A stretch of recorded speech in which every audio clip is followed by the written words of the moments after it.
income. This left them with very little to save.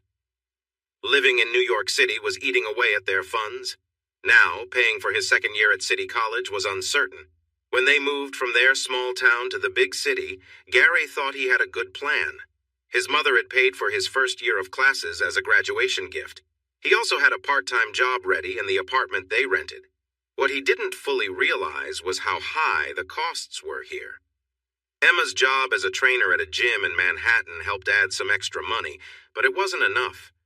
It barely covered her share of food and subway fares. They found ways to save money. They got rid of their apartment's cable TV, phone, and internet service. They kept their cell plans, but used them less and accessed free Wi-Fi when possible. For fun, they took long walks to explore their new city. They exercised at home and ran together to stay fit. In reality, this was mostly for Gary's benefit since Emma's job kept her in great shape. Gary, who worked in bookkeeping, spent many hours sitting, so he appreciated the exercise. It was much better than the tough chores he used to do on the family farm. Speaking of family, he stayed in touch with his mother through email, sharing details about his new life. She was getting the hang of social media, and he enjoyed watching her farm videos, even if he was one of just a few viewers. It was nice to see her daily life on the farm. As for the rest of his family, they treated him as if he was a total stranger. That made him a bit sad, but he hadn't been very close to them before. In contrast, Emma kept in touch with her entire family through email. He smiled at this fact because it matched her friendly and cheerful nature.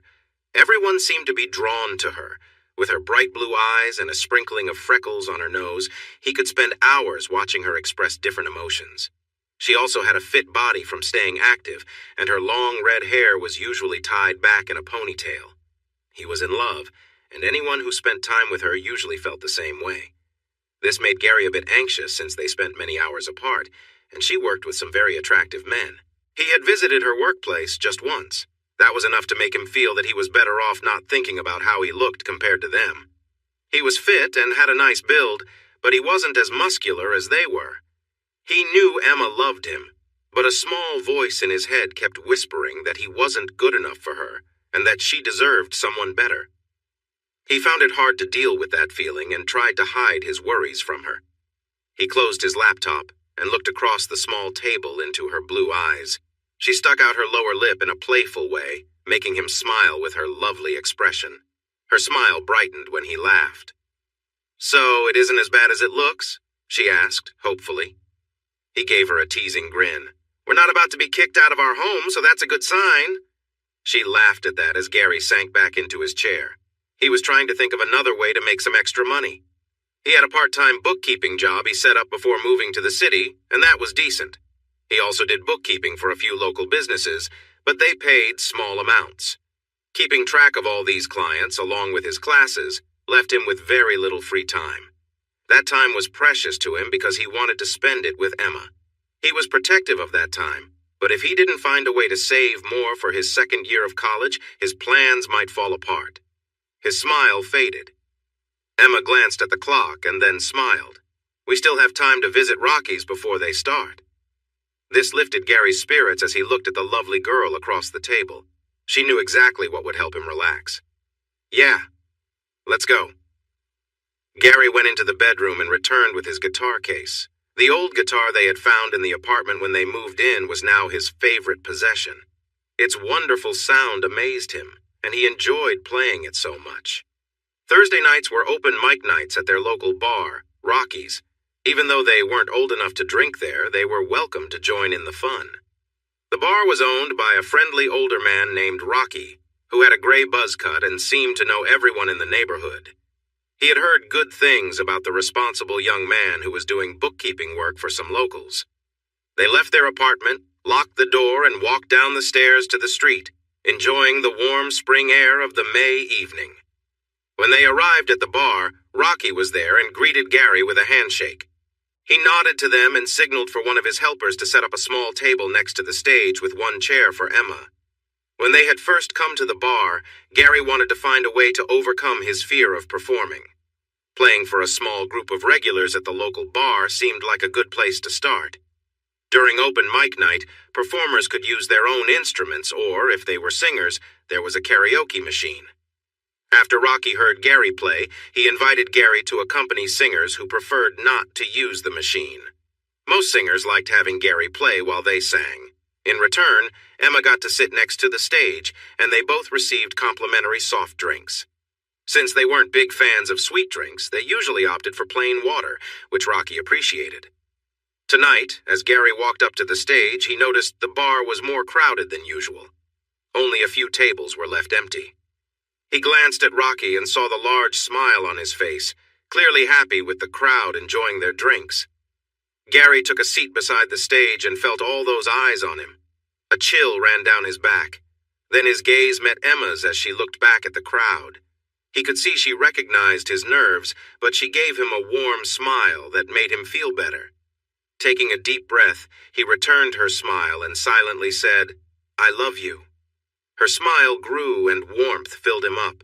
She whispered back that she loved him too, which gave him courage. He opened his guitar case and quietly tuned his instrument.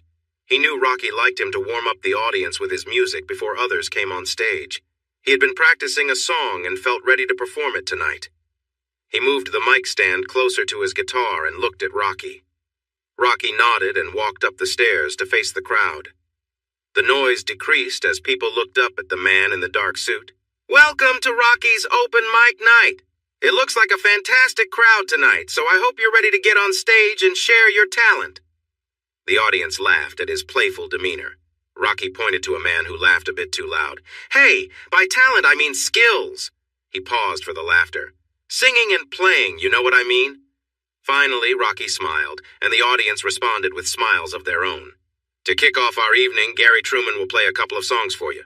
Let's give him a round of applause." Rocky stepped off the stage, and all eyes shifted to Gary with his guitar. Taking a calming breath, Gary adjusted the microphone closer to his mouth. He looked out at the audience, but focused on no one in particular. "Good evening. I'm going to play Asturias by Isaac Albanese." "Thank you." He lowered the microphone back to his guitar. Looking into Emma's loving eyes brought him peace again. He closed his eyes, cleared his mind, and began to play. All that existed was the guitar, his hands, and the music. Before the bar's manager took the stage, a tall blonde man walked in and quickly spotted the one he hoped to see playing his guitar. He scanned the busy tables and caught the eye of two men sitting at separate tables nearby.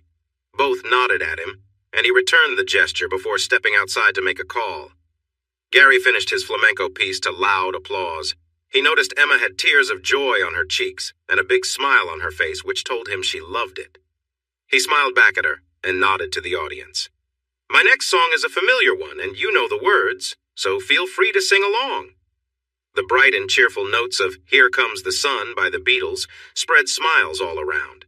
Many audience members planned to sing on stage tonight, making this a light moment where they could join in without the pressure of performing alone. As Gary got lost in the music, he frequently looked up to see the audience enjoying themselves. The blend of voices was wonderful, and he nodded back at them with admiration before finishing the song. The applause now felt shared, and he clapped for the audience too.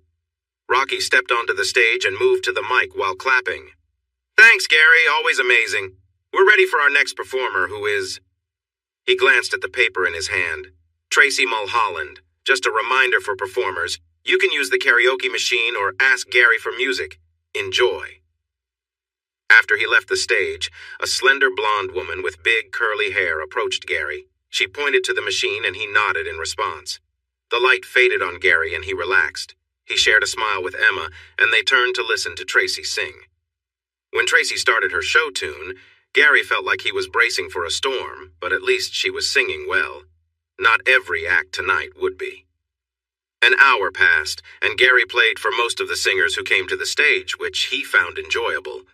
Two singers played their own guitars, allowing him to sit back and appreciate their performances. One of them impressed Gary. He was taking a moment to rest with a sip of ice water when the tall, blonde man approached him again. "Excuse me," the man said. "Do you know any songs by Selena Moreno?" Gary nodded. "There's one I feel comfortable playing for an audience. My Soul, Your Sanctuary. It's one of her original hits with a beautiful intro." He noticed the man was smiling and nodding along. "Are you going to sing?" The man smiled and looked relaxed but shook his head. My girlfriend is next, and she'd love to sing one of those songs. The one you mentioned would be just right, thanks. Gary looked past the man at his girlfriend, but her face was mostly covered by her hoodie. She seemed shy but ready to get on stage. Good for her, he thought. He nodded to the boyfriend, but the man was already turning to talk to her, then headed to a table in the middle of the club. The woman went to the stairs and climbed up to stand in front of the microphone. She looked at Gary and nodded. He took a few deep breaths to calm himself and then began to play the introduction. The audience stirred a bit as they recognized the powerful ballad, but it was new to them how it was played. Gary lost himself in the song, playing it in his own way, a little slower and with more feeling.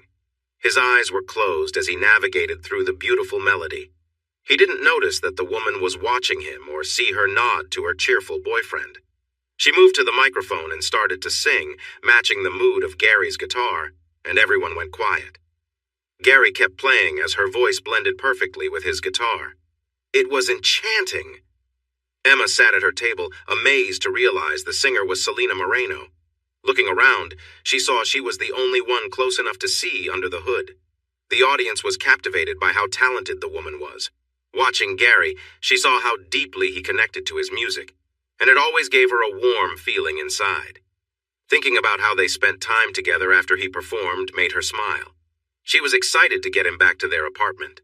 As the song came to a beautiful close, Gary opened his eyes and smiled down at Emma, but she was focused on the woman. He noticed the audience was cheering loudly. He turned and saw that the hood had fallen back. Selena Moreno stood there, a lovely woman with a warm olive complexion. Her long, dark hair was tucked inside her sweater. She was tall and slender, her hands adorned with rings. Those hands were pressed together like she was thankful, and she beamed a dazzling smile at him. Her lovely hazel eyes sparkled with delight. He grinned, realizing how familiar she was with the music and how naturally she sang along. She was a true professional. He smiled and nodded to her. Gary usually didn't get starstruck because he thought it was silly to place celebrities on pedestals, but he felt honored to share the stage with someone as gifted as her. Rocky quickly climbed the stairs to stand beside Selena and lean toward the microphone. Thank you for a wonderful evening. Tonight's open mic night has come to an end. Thank you. Gary and Emma joined Selena, her boyfriend and keyboardist Greg, and her manager Stefano at a table in the back. Selena's security made sure they were not bothered by excited fans, but the crowd behaved well. Emma smiled at Gary when Rocky took a picture with Selena for his bar. What are you drinking? Greg asked the young couple. Water, Gary and Rocky replied together, laughing a little. Gary explained, We're not 21 yet. Selena looked at Gary in surprise. How old are you? He smiled back at her. 19. We're 19. You play like that and you're only 19? Your music has so much feeling. Most people don't reach that level until they are much older, Selena exclaimed. Emma smiled at her. Gary is an old soul in a young man's body. Hey, he protested, but she hugged him, and her affection made him smile again. Selena shook her head in disbelief. Greg has been visiting open mic nights at many clubs looking for new talent for our band. He heard you play before and came back to see if you would be here. He called me when he saw you on stage and I hurried over. Stefano leaned in. You definitely have talent, and you would be a great fit for Selena's voice. I think you'd make an excellent lead guitarist for her band. Emma's eyes widened in excitement. Gary felt a bit nervous with the quick turn in the conversation. I just play for fun. It helps me relax. I'm not really interested in playing professionally. This small venue is about all I aim for. I appreciate the offer, but I have to say no. Stefano stared at Gary in surprise. It's a shame to keep such talent hidden. He looked at Emma. Talk some sense into your boyfriend. Gary turned to Emma. Marlene thought I was wasting my talent too. Emma's smile faded a bit as she remembered the pressure Marlene put on him. She took Gary's hand. The music is his, and he will decide what to do with it. I am proud of his ambition to be an accountant, and I know he will excel at that. He is already getting a lot of experience and helping with audits for several local businesses. Stefano huffed in frustration and seemed ready to leave. Selena looked disappointed but took one of Stefano's cards and wrote her phone number on the back. She handed it to Gary. This is my personal number. If you ever change your mind, and I hope you do, please call me. She gave him a final appreciative smile. Thank you for tonight. Gary smiled and nodded back. She gathered Greg and her security team and they left. Rocky turned to look at Gary in surprise. That's a chance walking right out the door, the man at the bar said, nodding toward the exit. Gary looked at him and gave a small smile. Do you wish I'd used my music to make a career? He asked Emma softly.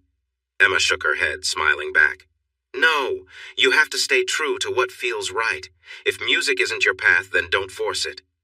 She touched his cheek lightly. I'm tired, though. Let's head home. Gary grinned, picked up his guitar case, and offered her his arm. I'll catch up in a moment. I need to talk to Stefano, Greg said to Selena, who nodded and slipped into the back of the limo, looking a bit tired. Greg walked over to Stefano. Did you get the recording? Stefano smiled and pointed to the two audio technicians, who nodded as they adjusted the recording gear on their shoulders. They had captured everything clearly. She really needs this. Keep me updated, Greg said before he hurried back to the limo. Greg would do anything to make Selena happy. Back at home, Gary placed his guitar case in the corner and thought about the night. Playing for Selena had been a thrill. She was on another level, more talented than anyone he'd played alongside before. He felt proud of himself for performing so well, especially in such a busy club. There had to be at least 60 people there, far more than the usual crowd. For a brief second, he imagined performing with her on a grand stage, maybe in a stadium in front of thousands. Just the thought made his nerves flare. He shook off the thought and took a deep breath as Emma walked up quietly behind him, wrapping her arms around his shoulders. Oh, didn't mean to startle you, she said, noticing his reaction. He turned to reassure her. No, it's all right. Just lost in thought. Emma chuckled softly and hugged him tighter. Gary. Emma's voice pulled him back to the moment, her hand reaching out to bring him closer. They shared a warm, lingering embrace, feeling the closeness between them in a comforting silence. They lay together, each feeling the contentment of simply being with the other, grateful for the simple joys they could share. Gary wrapped his arm around her, and they lay side by side, enjoying the peaceful quiet of their home. Moments like these made them feel deeply connected, and it brought a sense of calm to them both. After a while, they settled into the comfortable rhythm of being close, sharing quiet words and laughter until they both drifted to sleep, relaxed and happy. The next morning, Gary felt ready for a new day. College life at the city college was a lot different from high school, in ways he hadn't expected. He would have to pay for his classes next year without help, and things didn't look good for him to have enough money. He really didn't like the idea of taking out a loan because he didn't want to start his life with debt.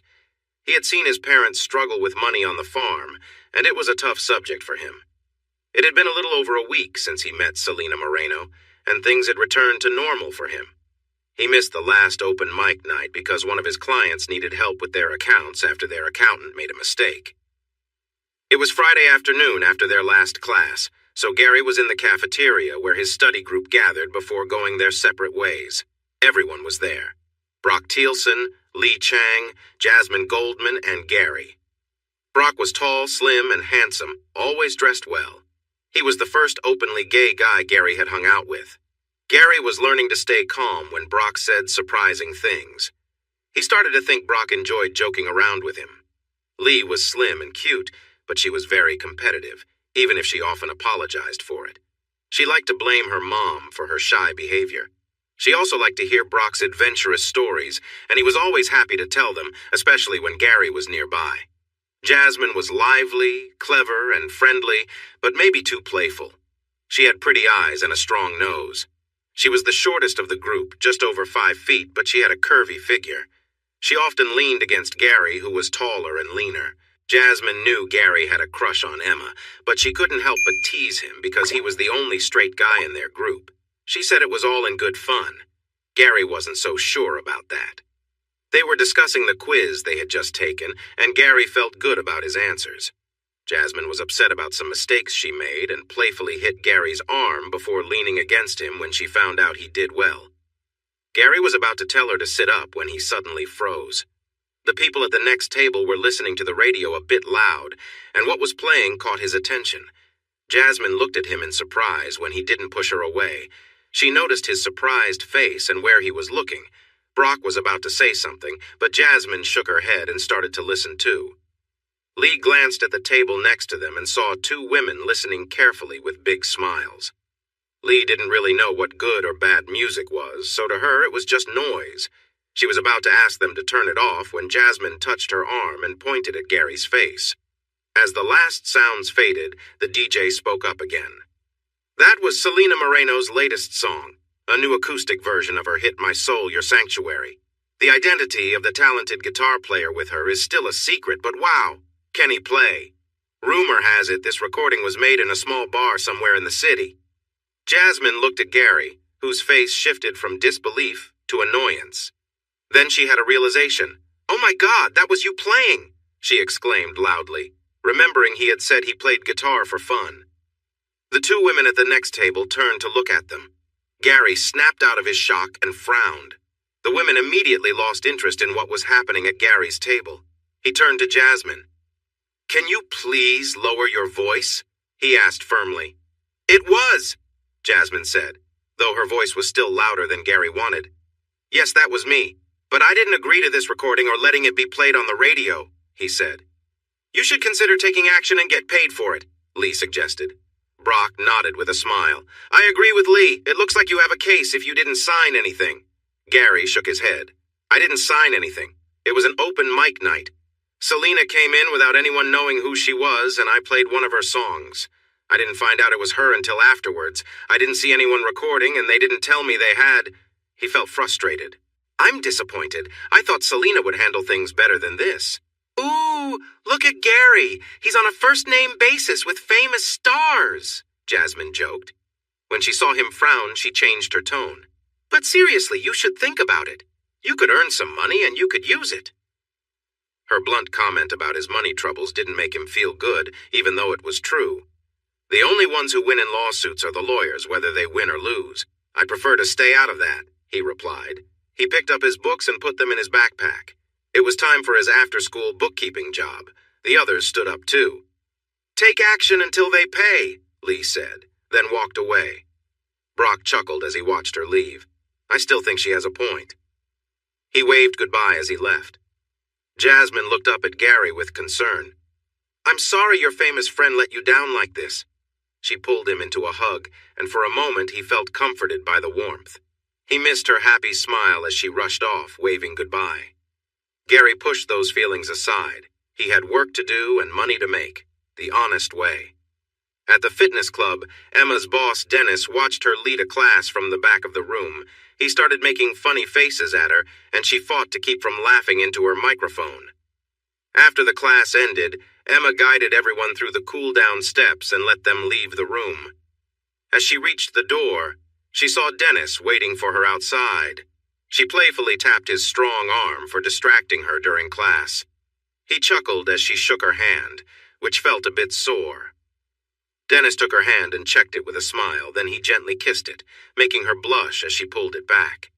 She shook her finger at him but smiled. "You shouldn't be flirting with me since I'm seeing Gary." Dennis just shrugged with a grin. "I can't help it if my heart thinks it's right." Emma shook her head, trying to hide her smile, as she stepped into the main area filled with exercise equipment and people finishing their workouts. A song started playing, and Emma gasped. "What's wrong?" Dennis asked. Emma listened to the music, her expression showing her surprise. Dennis noticed her reaction, so he paused to listen too. "That guitarist is amazing." "It's Gary," she replied quietly. When Selena's voice filled the air, Dennis looked at her in shock. "When did your boyfriend start performing professionally?" "He didn't. The recording is a bootleg." They listened for a bit more, and Dennis caught her eye again. "Gary should make a career out of this." Emma shook her head as she walked away with a worried look. She didn't see Dennis's disappointed expression as she left. She needed to talk to Gary. When Gary got home from his part-time job, he carried a bag with their dinner, a small, pre-cooked chicken and salad. Emma sat at their small kitchen table and they ate quietly, both deep in thought. She noticed Gary's troubled expression. "Did you hear that Selena Moreno released a recording of the song we played at Rocky's last week?" he finally asked. "Yes, it sounded surprisingly good for a bootleg, but I was shocked to hear it at all." she replied, watching him closely. He nodded and then looked into her eyes. What do you think I should do?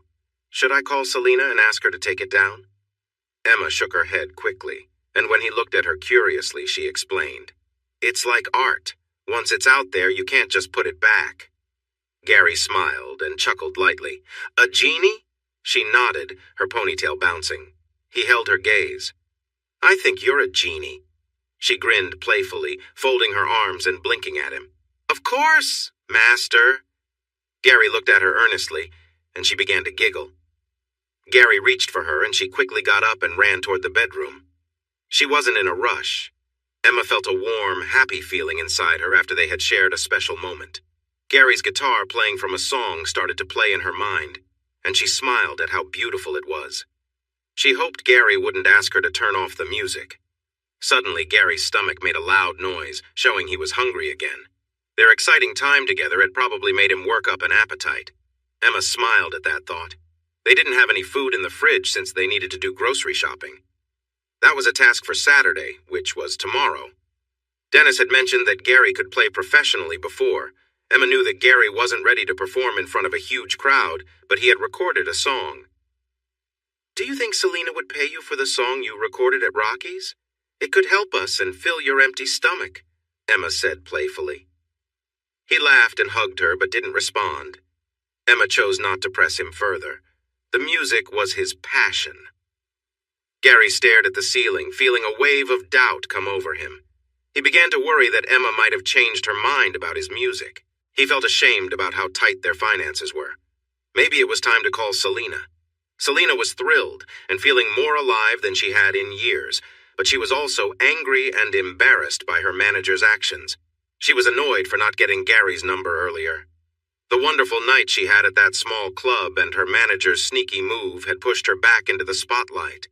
But now she felt stuck. She walked around her living room, considering going to every door near Rocky's to find Gary. When her phone rang, she jumped. She quickly answered, Hello? Hi, am I speaking to Selena Moreno? Gary's voice came through. Oh my gosh, Gary, thank you for calling. I'm so sorry I didn't ask for your number to explain what happened. Yeah, I was surprised when I heard the song on the radio. I didn't expect that, he said somewhat awkwardly. I didn't know about the recording until I heard it on the radio, too. My manager did it without telling me. I'm really sorry they put you in that position, but I can't say I'm sorry everyone got to hear it. Your guitar made the song something special. It's even better than the original. Gary seemed taken back by her praise. That's really nice of you to say. I'm not just being nice. It's my song, but with you playing, I felt emotions that the original didn't capture. You made that happen. There has been a big increase in interest in my music, but the new version feels so different from what I'm used to. I really need your help, she said. Gary paused for a moment before responding. I love music. I taught myself how to play, and it's my happy place. It's where I go to escape from the stress of life. People say I should make money from it, but if I do, it might lose what makes it special for me. I've always struggled with stage fright, so I usually play for Emma and some friends. I've been going to Rocky's open mic night to help with my nerves. Usually there are only a few regulars, so the night we met was a different experience for me. I managed because Emma was there, and I closed my eyes to focus on the music. The thought of performing in front of larger crowds makes me very anxious. I'm sorry, I just can't do it. Selena thought hard about how to convince him to play with her again, and then she had an idea. She needed to learn his new sound, and she could do that without going on stage. If they could play together, maybe even make an album, she could pick up his style and give her music a fresh feel. Gary, would you be open to making a studio album with me? She asked. He seemed surprised. Really? What does that involve? He replied. We would get together and play some music, we could try out songs and write new ones, then we can go to a studio and record them. This would help me capture the feelings your music brings out in me, Selena explained, hopeful. Gary took a moment to think. Atu could probably do that. There won't be a lot of strangers, right? Selena did a little happy dance. No, just a small group of close friends. All right, that sounds good, he said, feeling more sure. She twirled around the living room. Could you and Emma come to my place for dinner tonight? Greg and Stefano will be there to discuss the contract. I really need their help. Then we could do some recording on Sunday. I actually work on Sunday afternoons to review the accounts for some local businesses, and I've been doing some auditing. If you ever need an accountant, I'm your guy, Gary joked. I might think about it if you promise to keep playing music with me, she teased back. Gary laughed. Just tell me when and where, and I'll see you tonight. She made him write down the address, and they hung up. Selena couldn't contain her excitement. She bounced on the couch, feeling so hopeful for the first time in years. New music with deeper emotions was on the way. She quickly called Stefano. Mancini, he answered. Stefano, Gary called. He was frustrated about the illegal activity, but he said he would be open to making an album with me. That's amazing, the man exclaimed. I'm glad he changed his mind. We're meeting at my place at 7. Please bring a contract for Gary tonight. She decided to have a little fun with Stefano. And bring a contract for hiring Gary as an accountant, too. What? Stefano shouted. He's 19! How could he even have any certification? Stefano, I was just joking. He's such a responsible young man. He said he couldn't record on Sunday because he was busy working as a bookkeeper and doing audits. Come on, it was just a joke. It wasn't very funny, and it hurt my feelings. Our relationship should be built on respect and trust. I'm sorry, Stefano. Will you be there? Yes, I'll be there with a musician's contract. Bye. Selena frowned at the phone. She felt a growing sense of doubt. This was the second time Stefano had reacted strongly to her mentioning an audit. Maybe she should ask Gary privately what an audit would really involve. Gary looked at his cell phone, wondering where this unexpected change in his plans would lead him. He was worried about risking his happiness for money, but he needed to do something to protect his future and support Emma in the best way. He heard the front door open, and Emma's cheerful voice as she chatted with a neighbor. Emma made friends wherever she went. He smiled as she closed the door and turned to him. Making new friends? He asked. No, it was Sam and Raphael. I saw them again in the laundry room this morning. They are such a cute couple. He's tall, dark, and handsome in a mysterious way, and she's blonde and bright like sunshine. They are very different but perfect for each other. They're both in school. She's training to be a hospital administrator, and he's going to be a surgeon. Gary looked at her with interest. I haven't met them yet. If you hadn't slept in this morning, you could have come with me to do the laundry, and you would have met them, Emma said with an amused look.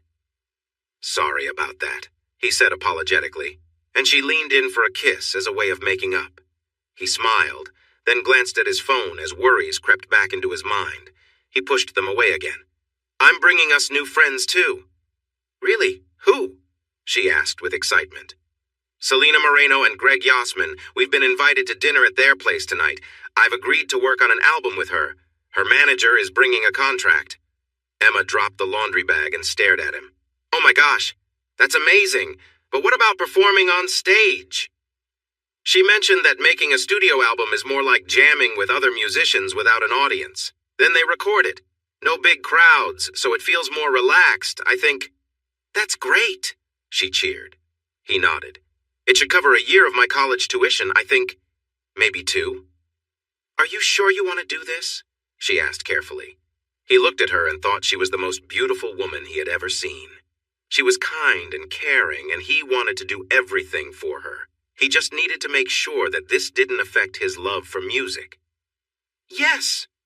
Emma quickly jumped onto his lap and filled his face with kisses. When she pulled back, she smiled brightly. I'm so happy for you. It must feel great to know you might be able to pay for your course with this. He waved his hands. We haven't talked about payment yet, and I haven't seen the contract. It's all just an idea for now. On a practical note, we really need to get groceries. Ugh, she groaned. This wasn't her favorite task, but it had to be done. Just a few blocks from their home was a decent grocery store. When they first arrived in the city, they shopped at smaller stores nearby. But as their budget got tighter, they had to go further to find better prices and more items. Emma pushed the cart while Gary searched for the things on their list. They had their favorite foods and tried to eat well, but they had to be smart with their limited money. As they turned a corner, Gary heard a familiar voice. Oh my God, rock stars buy their own groceries? They're just like us regular folks. Gary looked up from his list to see Jasmine and Brock smiling at him. He noticed Emma's curious look. These are my classmates, Jasmine Goldman and Brock Thielsen. This is Emma. Jasmine stepped closer and shook Emma's hand. Nice to finally meet you. Gary talks about you all the time. Nice to meet you too, Brock added with a smile as he shook her hand. What are you guys doing here? Gary asked. Don't you live near one of these stores? He waved at the building. Brock pretended to be shocked. How do you know such private details about Jasmine's neighborhood? He gasped again. Oh no! The secret has been revealed by such a simple clue. Jasmine laughed and Gary rolled his eyes at them. Come on, Brock. Last week we looked at Google Maps to compare commutes. I saw the grocery store on the map. Seriously, what are you doing here? I like Brock's story better, Jasmine teased, winking at Gary. She blew him a kiss and danced down the next aisle. Gary watched them walk away with his arms crossed. Then he turned to Emma, who was watching him closely. Do you have a crush on Jasmine? She asked. A little less today, he replied, frowning. Do you think she's pretty? Emma asked, trying to hide a grin. Gary snorted and looked at her in surprise. Just then, Emma's phone rang, and she pulled it from her pocket. Gary caught a glimpse of a picture of Dennis, and his eyebrows shot up. Emma's confident smile faded as she looked embarrassed. The photo showed Dennis without a shirt, and his strong muscles were shiny with sweat. He was flexing his arm and smiling at the camera. Hello? She said, noticing Gary's raised eyebrow. She shook her head while listening. Gary saw her face change to shock. That's terrible, he thought, feeling a mix of worry and curiosity about what had happened at the gym. Today? Emma replied, then quickly glanced at Gary. Can you hold on for a moment? She said to Dennis, placing the phone against her chest. Yvonne, our main trainer, got into an accident and was hurt. Dennis needs someone to cover her classes. There's one this afternoon and 2 tonight. These classes are very popular, so they pay well. Dennis wants to offer them to me. Emma looked at Gary, and he could tell this was important to her. Still, he couldn't help but speak up. Saturday is our day. When her smile began to fade, he held her hand. No, I'm just being silly. You should take it. You deserve this. We'll find another time for us. Emma's smile returned, and her eyes shimmered. She nodded and brought the phone back to her ear. I'll do it. Her smile grew as she listened to Dennis, making Gary feel a flash of jealousy towards the fit guy who could bring such joy to Emma. He quickly pushed those feelings away, knowing Emma didn't deserve that from him. See you soon, Emma said before hanging up. She glanced at the time on her phone. I'm really sorry, Gary. I need to go now if I'm going to make the class. I won't be home until around 10. He forced a smile. It's a clever plan to escape grocery shopping. She laughed and kissed him, which made him feel a bit better. Then she rushed off, leaving him with a pang in his heart. Taking a deep breath, he got behind the shopping cart and checked his list again. He steered down the next aisle and moved forward. Grocery day doesn't wait for anyone.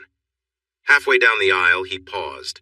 Selena and Greg were having dinner together. He would have to go without Emma. He took a deep breath and tried to shake off the gloomy feeling. After going through 2 more aisles, he spotted Jasmine looking at herbal teas. There was no sign of Brock. Hey, he said, and she nodded, then looked around for Emma.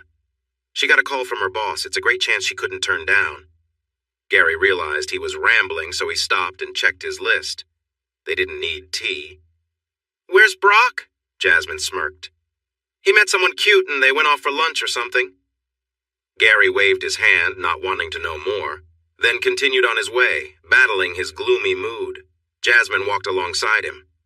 Are you okay, Gary? She asked softly. Oh? Yeah, he said casually. He picked up his last item and headed to the checkout. She joined him, carrying a small basket with some tea and a bottle of jam. Their eyes met. Okay, I was actually following some celebrities today. I was bored and thought it would be fun to spend time with you and Emma. Brock came along because he loves to tease you. She noticed how much Gary was buying. It seems like you could use some help with that. He sighed. Yeah, that would actually be helpful. After paying for his groceries, he placed them into his reusable bags, which had comfy handles. They walked the few blocks back to his apartment, chatting about their assignments for next week. Gary wasn't too worried since he was already doing some of the steps for local businesses. Jasmine was curious and wanted to know his secrets. All I can do is help you in our study groups. You need to learn this on your own or it won't stick, If I see you struggling, I'll guide you back on track," he said. "Why are you taking this course if you already know this stuff?" she asked. He chuckled. "Hey, I'm learning too. Besides, I need this course for my certification. After that, I can ask for a better salary for the work I'm doing since I'm not being paid much right now." Once they were in his apartment, Jasmine took a seat at the small kitchen table while Gary put away the groceries. "So, Brock is having another casual fling?" Gary asked. Jasmine laughed. "Oh my God, you sound like a grandpa saying that." Gary remembered Emma calling him an old man in a young man's body and smiled. "I'm trying to be open-minded. I just don't understand why he changes partners so often." Jasmine shook her head, still smiling at him. "It's just fun. Brock is just enjoying himself. He's young, so he has time to find someone special." Gary shrugged. "Would you like me to make you a salad with grilled chicken?" Jasmine beamed at him.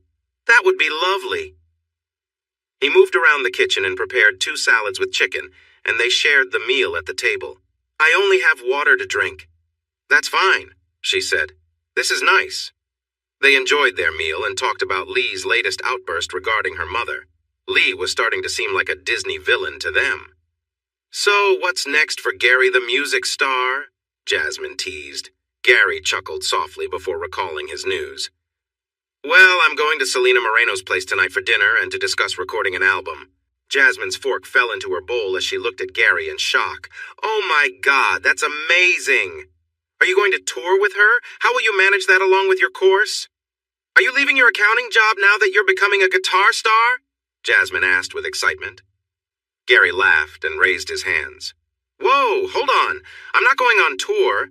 I'm finishing my classes because I want to be an accountant. I don't feel like a guitar star at all. I'm still learning and I teach myself." "But you could end up on a big stage someday, right?" she pressed. "No way. I get really nervous on stage. That's why I'm only making a studio album, no audience," he explained. She thought for a moment while finishing her lunch. "But don't you play at the local club?" Gary nodded. "There are usually only about a dozen people there, and they are all regulars. The night I played with Selena, the place was packed. If it wasn't for Emma, I would have been so nervous." Jasmine shifted a little. "I've never heard you play." Gary gathered their plates and cleaned up, then turned to her with a smile. "I could play something for you." She beamed and clapped her hands. "Sit on the couch, and I'll be right back." He went into the bedroom to get his guitar from the case. When he returned to the living room, he saw Jasmine sitting on one end of the couch, facing the window. He took a seat at the other end and turned to face her. "You have a really nice place. It's warm and cozy with a lot of light," she said with a content sigh. Gary smiled. "We love it here. It's not big, but it's easy to clean, and our neighbors are mostly students who are not too loud. Emma knows all of them." He tuned his guitar softly, then looked up at her eager expression. "I recently learned this piece and played it at Rocky's the night I met Selena. Flamenco guitar is challenging but very rewarding. It has really helped me with other styles, too." Feeling a bit shy for getting too excited, he glanced at her. She was just smiling. "Anyway, this is Asturias by Isaac Albeniz." He closed his eyes and took a deep breath before starting. This piece needed his full focus, but he let the music come naturally. When he finished, he leaned back and opened his eyes to see tears in Jasmine's eyes. "Hey, what's with the tears?" he asked, concerned, grabbing a tissue for her. She wiped her eyes but smiled at him. "I'm sorry, it was the most beautiful music." "I think you need some happy tunes," Gary said with a playful look. He started playing the William Tell Overture finale in a funny and wild way. Jasmine laughed at his silly speed, but knew he was just being funny while playing great music. He pretended to be out of breath at the loud part and smiled at her as she clapped. "That was so good. You're a little crazy, though." Gary quickly pulled up the jingle for Almond Joy candy. "Sometimes you feel like a nut, sometimes you don't." To be honest, his singing could use some work. "Okay, I can tell from your face I should stick to playing," he said with a sigh. "You know the saying, you have a face for radio? Maybe you have the voice for silent movies," Jasmine joked. "Ouch," he said, pretending to be hurt. "Oh, come on, you play guitar so well you can do great things even without fancy singing." "That makes me feel better," he said, smiling. He played Here Comes the Sun, and Jasmine sang along pretty well. "Your singing is way better than mine," he said as he set his guitar down to rest his fingers. "Thank you, kind sir," she replied with a slight bow. "I was supposed to go to Selena's tonight with Emma, but she'll be working late. Want to come instead? I'll just check with Selena first. You're not one of those fans who follow celebrities everywhere, right?" Jasmine tried to hide her happiness and teased Gary playfully. "Hold on a second." Gary called Selena again. She answered on the third ring. "Hi, what? Yes, I'm still coming, but Emma can't make it. Is it okay if I bring a friend from college? Great, see you at 7, thanks." Gary looked over at Jasmine. "You're in." Jasmine jumped across the couch with a joyful squeal and hugged Gary. He was surprised, but her happy energy felt nice. He gently let go and saw her smiling brightly, which made him blush. He noticed her excitement was showing a bit, and he quickly looked away, feeling his face warm up. They spent the next hour sharing stories about their families. Jasmine loved hearing about his farm experiences and asked to see his mom's vlog. "Oh my goodness, that sounds so sweet. I need to subscribe," Jasmine said as she quickly found the channel on her phone to hit like and subscribe. "Awesome. Mom now has 3 subscribers," Gary said a bit awkwardly. "You're not embarrassed by your mom, are you, Gary?" Jasmine asked with big eyes. "No. I think she's one of the most amazing women I know. It's just that her vlog is pretty simple, and the things she shares are things I already know, so it's not very exciting for me. I wonder how others see it. The internet can be a tough place. I don't want anyone to be mean to my mom," Gary said, feeling protective. Jasmine nodded. "I understand. It can be a harsh place, but many women like your mom are trying new things and sharing their stories. My grandmother, or Bubby, is one of them. She has an account with cooking videos. She's learned a lot and even got my mother to make videos about sewing. I'll share your mom's account with them. They can give her helpful advice, but what she shares is lovely and real, which is hard to find online." "Thank you, I think she'd appreciate that. I'll send her a quick message to let her know she might hear from some new friends." Gary quickly typed an email to his mom, telling her she has a new follower and might get messages from others who enjoy what she does. Gary shared that his mother was the only family member he still connected with. "My dad stopped caring about me when I said I wouldn't do what he did. He got really angry and made things hard for me during my last year at home. Mom helped me stay sane. My siblings didn't want to talk to me." Jasmine gave him a sympathetic look. "Did you ever play guitar for them?" He thought for a moment and realized he never had. "No, I was too busy trying to leave and escape my dad. I didn't think much about them. When I left, I gave my truck to my younger brother, Dale. He's going to be a farmer like Dad. Sarah and Heather are younger than Dale, but I don't know what they want to do." "It's never too late to reach out and just say hi," Jasmine encouraged. He looked at her and agreed. "What about your family? Do you all get along?" She laughed. "Not really. I have 3 sisters and 4 brothers. The funny part is, we are all way too involved in each other's lives. We can be really clingy." Gary tried not to laugh, but nodded, finding her stories amusing. Talking with Jasmine felt easy and comfortable, just like chatting with a friend. They had plenty of time to talk. Emma walked to the front of the class, feeling excited to see all the smiling faces looking at her. It was time to begin. "Hello, everyone. My name's Emma, and I'll be your captain today. Yvonne had an accident and is recovering. I don't know much, but we're all hoping for her swift recovery. In the meantime, I'm familiar with your routine," she said, pausing to give them a big smile. "But I'm going to add a little more energy to make you all smile and feel great." That sparked excitement among the group. "Let's get organized. It's time to get moving." She showed them her biggest smile, and their energy rose again. Emma began the class with a slow and soulful song by Gary and Selena. She guided them through deep stretches, noticing smiles on everyone's faces. As the song neared its end and the tempo picked up, she encouraged them with kind words. She gradually increased the energy until they were all moving energetically together. Emma filled them with her enthusiasm, and they clearly loved it, asking for more. 45 minutes later, she ended the session with Selena's new song and helped everyone relax. "Thank you for your energy. You were fantastic." The group cheered for her, and she responded with a big smile and a bow. As the class wrapped up, a client approached her, grinning widely.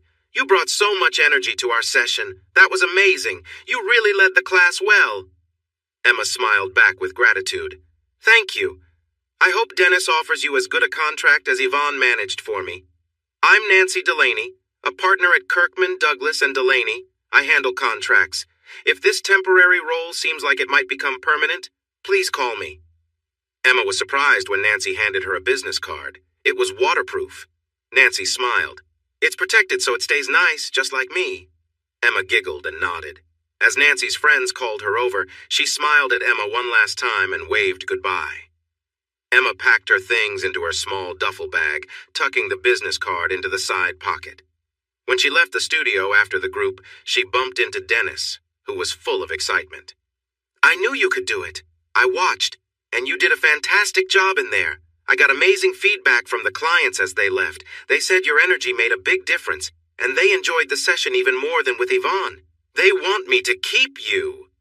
Emma's smile grew wider, and he picked her up and twirled her around. She felt a rush of happiness as he set her down, trying to hold back her laughter.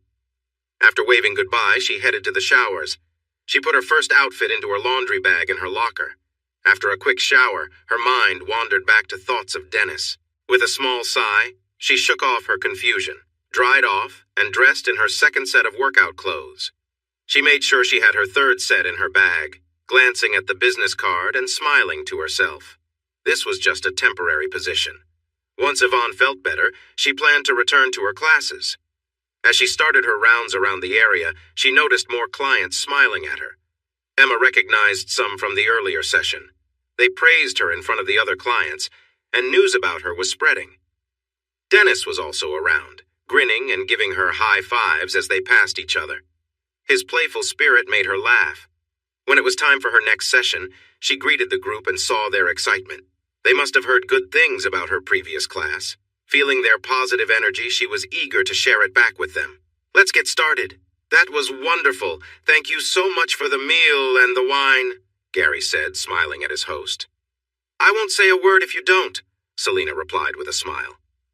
Gary enjoyed sipping one glass during dinner to socialize. It was nice, but he preferred water, which he also drank. Jasmine had 2 glasses, but seemed perfectly fine. She was as lively as always. Selena and Greg were great hosts, keeping the conversation away from work topics during dinner. They chatted about travel, family, and city life, listening closely when Gary or Jasmine spoke. Jasmine was certainly the more talkative one.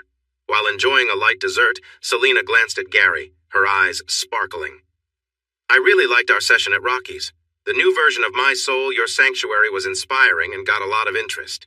I'm thinking about putting out an album of my other popular tracks in the same style. What's your opinion?" Gary was surprised. "You want my opinion?" Selena smiled. "Yes, what you did for My Soul, Your Sanctuary was beautiful. I hope you might help update 10 to 12 of my favorite songs." He thought for a moment and nodded. "That could work, but wouldn't it be better to add a couple of new songs to attract more attention?" Greg smiled. "Now you're thinking like a businessman. Have you done this before?" Gary laughed, but shook his head. "I'm completely new to this." Greg turned to Selena, who was deep in thought. "What do you think, honey? Any great songs in your mind?" "I have some lyrics I wrote last year that I can't find the right sound for," she replied softly, looking at Gary. He watched her until a smile lit up Selena's face. She dashed upstairs and soon returned with her journal. "This is my favorite," she announced, and read the words as they listened closely. Greg jumped up, went into the next room, and came back with a portable keyboard and stand. He set it up next to his chair. "This is what I thought of," Greg said as he played a few notes, but Selena shook her head. She turned to Gary. "What do you think?" He looked at her awkwardly. "If I had known we were doing this, I would have brought my guitar." "You do have something, right?" Selena asked excitedly. Greg hurried out of the room again. Gary nodded slowly. "But first, how do you want it to sound?" Selena smiled. "I see it as a sweet but sad song about lost love." Gary smiled back and agreed that was more like what he was thinking. Greg's earlier version was a bit too gloomy. Greg returned, looking apologetic. We don't have any usable acoustic guitars, but I do have a nice electric one. Can you play this? I played one once and it went well, Gary said. Greg smiled and handed him the guitar. As Gary adjusted the strap and got used to the instrument, Greg came back with a practice amp and plugged it in. He connected the guitar to the amp, turned the guitar's volume to the max, then turned on the amp and increased its volume before giving Gary a nod. When Gary plucked a string, he was startled by the loud sound. Isn't that too loud for your neighbors? Selena smiled. We had the place soundproofed before we moved in. The noise that gets through isn't too much, and most of our neighbors are older with less hearing. Gary nodded and practiced a little with his favorite flamenco piece, trying to get a feel for the instrument. The sound is a bit bright. Can we make it warmer? Greg was looking at Selena with excitement and quickly nodded to Gary. Sure. He adjusted the amp, and Gary smiled as the new tone came through. Yeah, that's much better, thanks, he said, giving a nod to Greg. He turned to Selena. This is what your lyrics made me think of. He started softly with a hopeful sound, drawing his audience in. The notes became gently sad, but still carried a sense of hope. When he reached the chorus, the mood shifted as he felt the ache from Selena's lyrics about loss. Yes! Gary stopped playing at Selena's excited shout. He looked at her worried, but she was beaming. She suddenly took his head between her hands and kissed him. Before he could react, she jumped into Greg's arms, laughing. Gary blinked in confusion as Greg looked back at him, equally surprised. Still in Greg's arms, Selena turned to Gary. That's the sound I've been looking for! It's perfect! Oh, okay, Gary mumbled. He noticed Jasmine staring at him in amazement and sighed, rolling his eyes. Selena got down from Greg's arms. Get the recorder! Once again, Greg dashed into the next room. He came back with a cart full of electronic equipment. The cart was plugged into the wall, and then Greg unplugged a cord from the practice amplifier and connected it to a panel on the cart. He ran another cable from the cart back to the amp. Next, he plugged in the keyboard and then he handed Selena a microphone. Gary watched all of this with interest, but he was unsure about some of the cables. He met Selena's gaze as she turned around with the mic. Are we going to start the studio album now? He asked nervously. I haven't signed anything yet. Greg smiled at him. There's that business sense again. It's great to see someone creative think like that. Hey, Selena said playfully, pretending to be hurt. Sorry, Selena, but you know business isn't your strength, Greg joked. He turned back to Gary while Selena pouted. This isn't for the studio. When we practice, we record everything to catch ideas we might forget.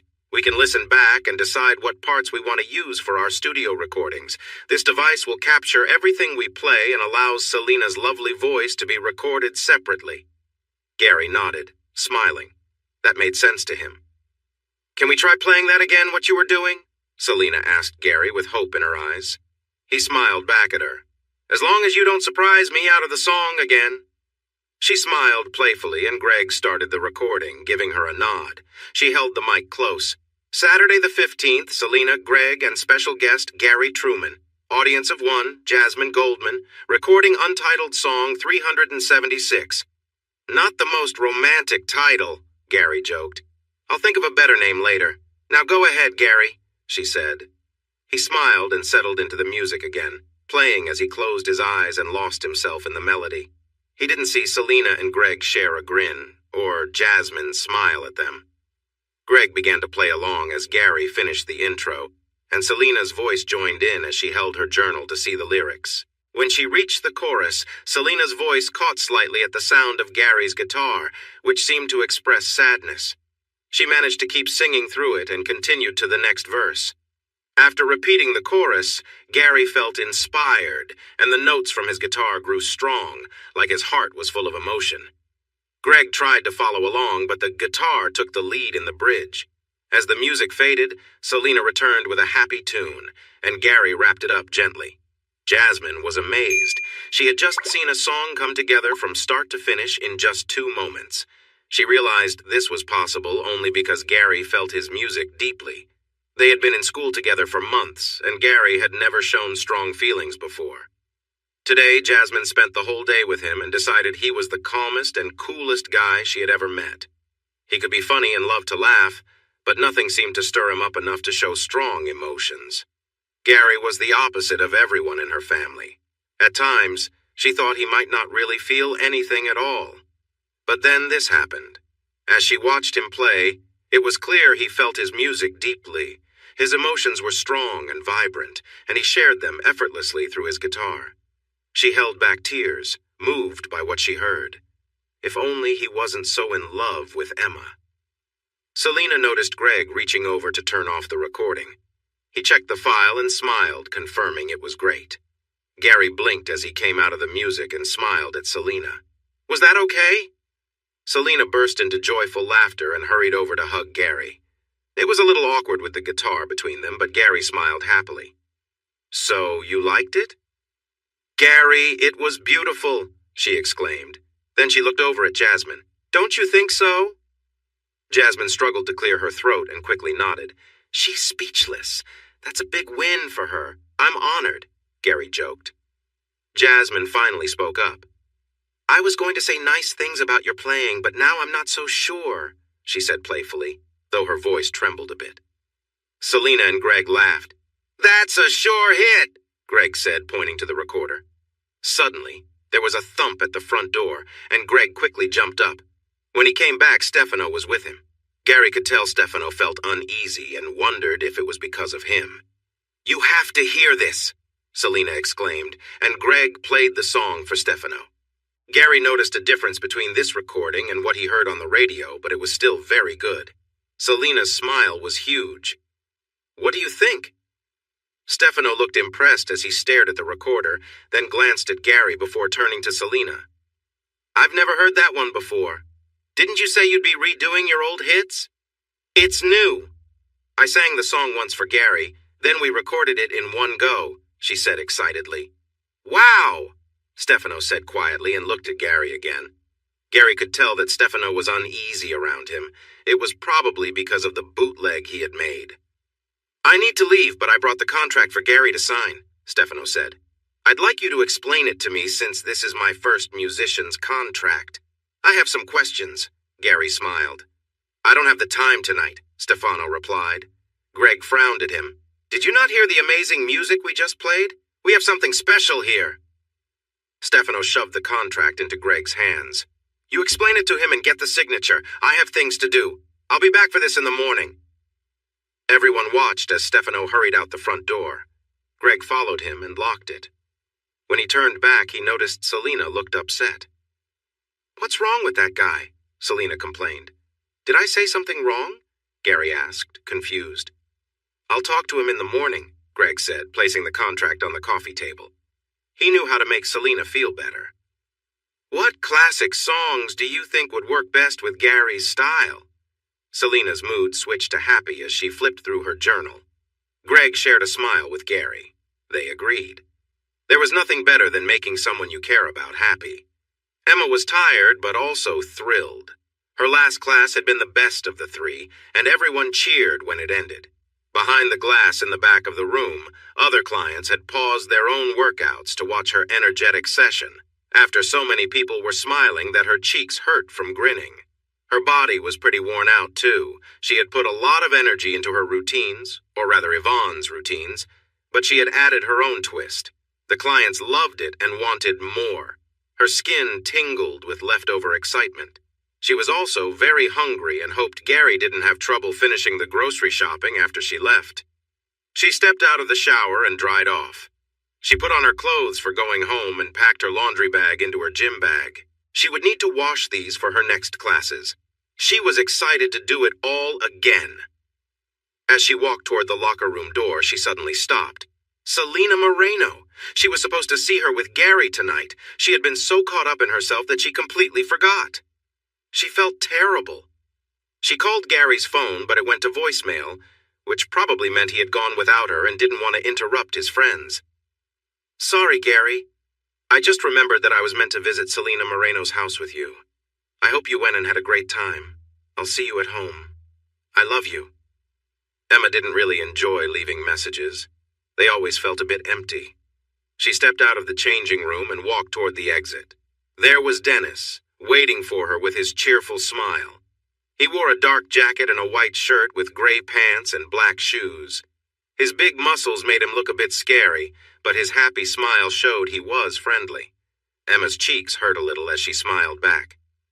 "What are you still doing here?" she asked. Normally he left before the last session since he came in so early. "Who could leave without seeing that amazing show? Everyone was cheering for you at the end," he said enthusiastically. Emma laughed. "You're being silly. They were not." "Okay, but they were cheering loudly. I haven't seen that since the early days when Yvonne and I opened the club." "What happened to her?" Emma asked, feeling her stomach rumble.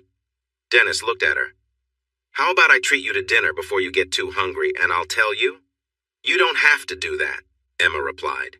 "You really helped us out today, so please let me thank you with a meal. It's the least I can do." Emma thought about going home to her empty apartment and cooking for herself. A free meal would save some money, so she nodded. He motioned for her to lead the way, and they walked together on the sidewalk. "There's a nice restaurant at the Hilton just down the street. They have a great Caesar salad with grilled chicken." That was what she and Gary had planned for lunch, so Emma felt happy to nod along. They quickly reached the hotel and went up to the restaurant on the second floor, finding a cozy table by the window where they could watch people walking by. Dennis ordered 2 glasses of sparkling juice. Emma protested a bit, but he said they should celebrate because he had exciting news. Curious, she stayed quiet as the drinks arrived. "I had so many clients come up to me saying how much they loved your energy and kindness. You really made an impression. I'm thinking about featuring you in an advertisement," Dennis said seriously. Emma was shocked. This was a big deal. Advertising was usually very expensive, and Dennis was offering it to her for free. This could really help her career. He raised his glass, and she did the same. The drink was quite nice, even though she didn't have much experience with it. Her family had never been big on drinking. "This could really take your career to the next level," he added, agreeing with her thoughts. They toasted again, and then she ordered dinner. Dennis felt the same way. Dennis asked her many questions about growing up on a farm and living in a small town. She found another glass of wine and made more toasts. They talked until the place closed, and by then she felt lightheaded from the 3 glasses of wine he had gotten for her. They shared a taxi back to her home. "I'm really proud of you and grateful for your help today," he said as the cab stopped at her front door. "Thank you for believing in me. I really appreciate it and can't wait for classes tomorrow," she replied. "I'll see you there," he said with a big smile and leaned in to hug her. She sighed a little, feeling his arms around her, and he gave her a quick kiss on the cheek before opening the door. She stepped out, slightly unsteady, her gym bag over her shoulder as she glanced back. He pointed to the door, showing he was waiting for her to get inside safely. She struggled with her keys and suddenly felt someone behind her. She turned and saw a tall, dark man waiting for her to open the door. "Hey, back off!" Dennis said, quickly stepping out of the cab. The man turned to Dennis, meeting his gaze. "I live here." Emma's memory clicked. "Raphael, I'm sorry, my mind isn't all there right now." She looked at Dennis, who had paused on the sidewalk. "It's okay, Dennis. Raphael is my neighbor. I'll see you tomorrow." Dennis got back in the cab, giving Raphael one last look before leaving. "Do you have your keys?" Raphael asked Emma. "Yes, but I guess I'm a little tipsy. I couldn't find them," she replied. Raphael used his key to let them inside. She needed his help to get up the stairs, too. "You seem more than tipsy," he said as he helped her to her door. Emma looked up at Raphael, noticing again his charming features. Sam was a lucky girl.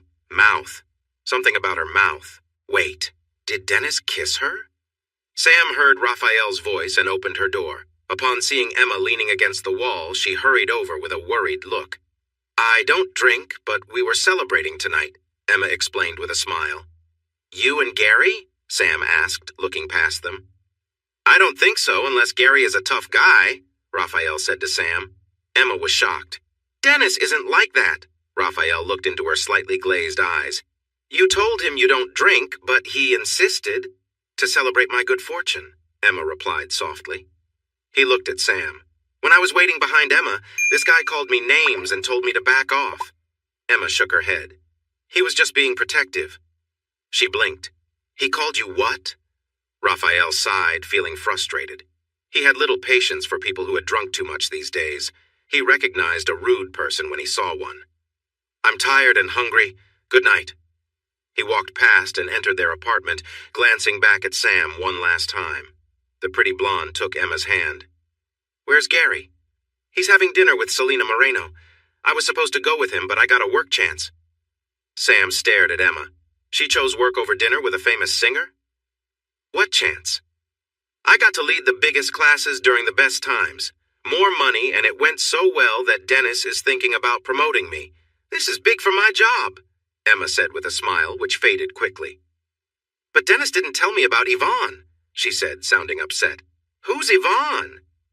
Emma looked at her. "She's the one whose classes I covered. Dennis mentioned something about Yvonne being in an accident." She frowned. "I must sound terrible calling this a chance.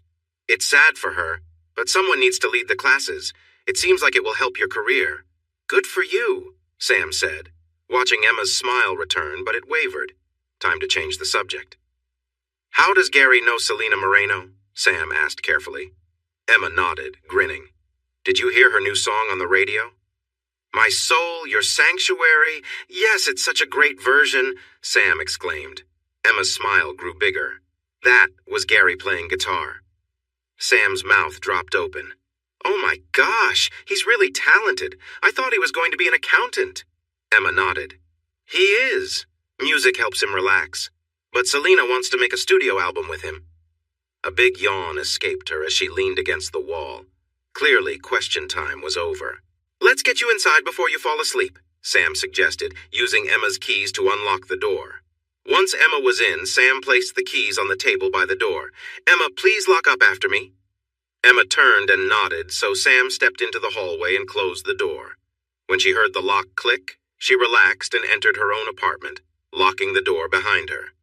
She turned to see Raphael in the kitchen, enjoying the sandwich she had made for him. He smiled at her. "Thank you for dinner," he said with a sigh. "You could take a dinner with you," she suggested. Raphael shook his head.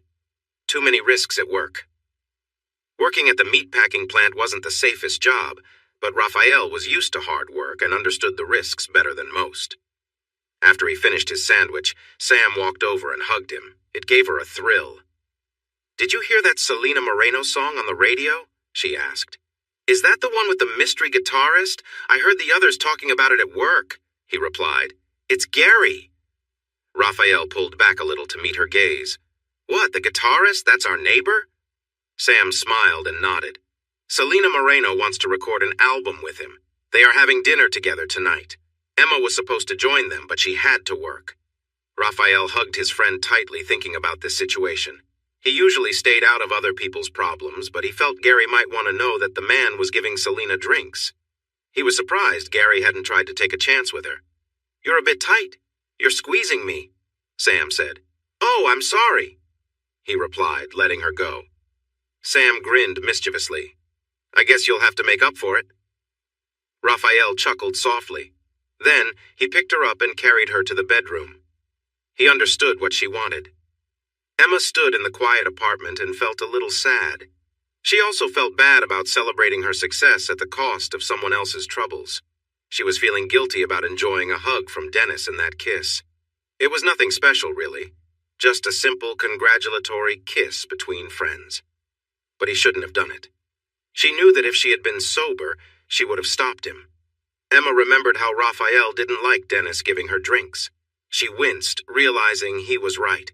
She should have said no. She could have toasted with water instead. Looking at the clock, she noticed how late it was. Gary wasn't home, but he was probably having fun with Selena and Greg. More guilt hit her. She should have been there for him. But if she had, she would have missed her big opportunity at work. Besides, Gary knew she needed to go. He told her it was okay. Feeling confused and tired, she made her way to the couch to wait for Gary. But as she sat down, the room spun around her. When it stopped, she took a deep breath and smelled something. Perfume. Emma didn't wear perfume. Had Gary brought someone back to their apartment, Jasmine? That woman had been eyeing Gary at the grocery store. She probably helped him carry the groceries home, something Emma should have done. She stood up, her thoughts racing, and the waves of guilt and doubt weren't making her feel any better.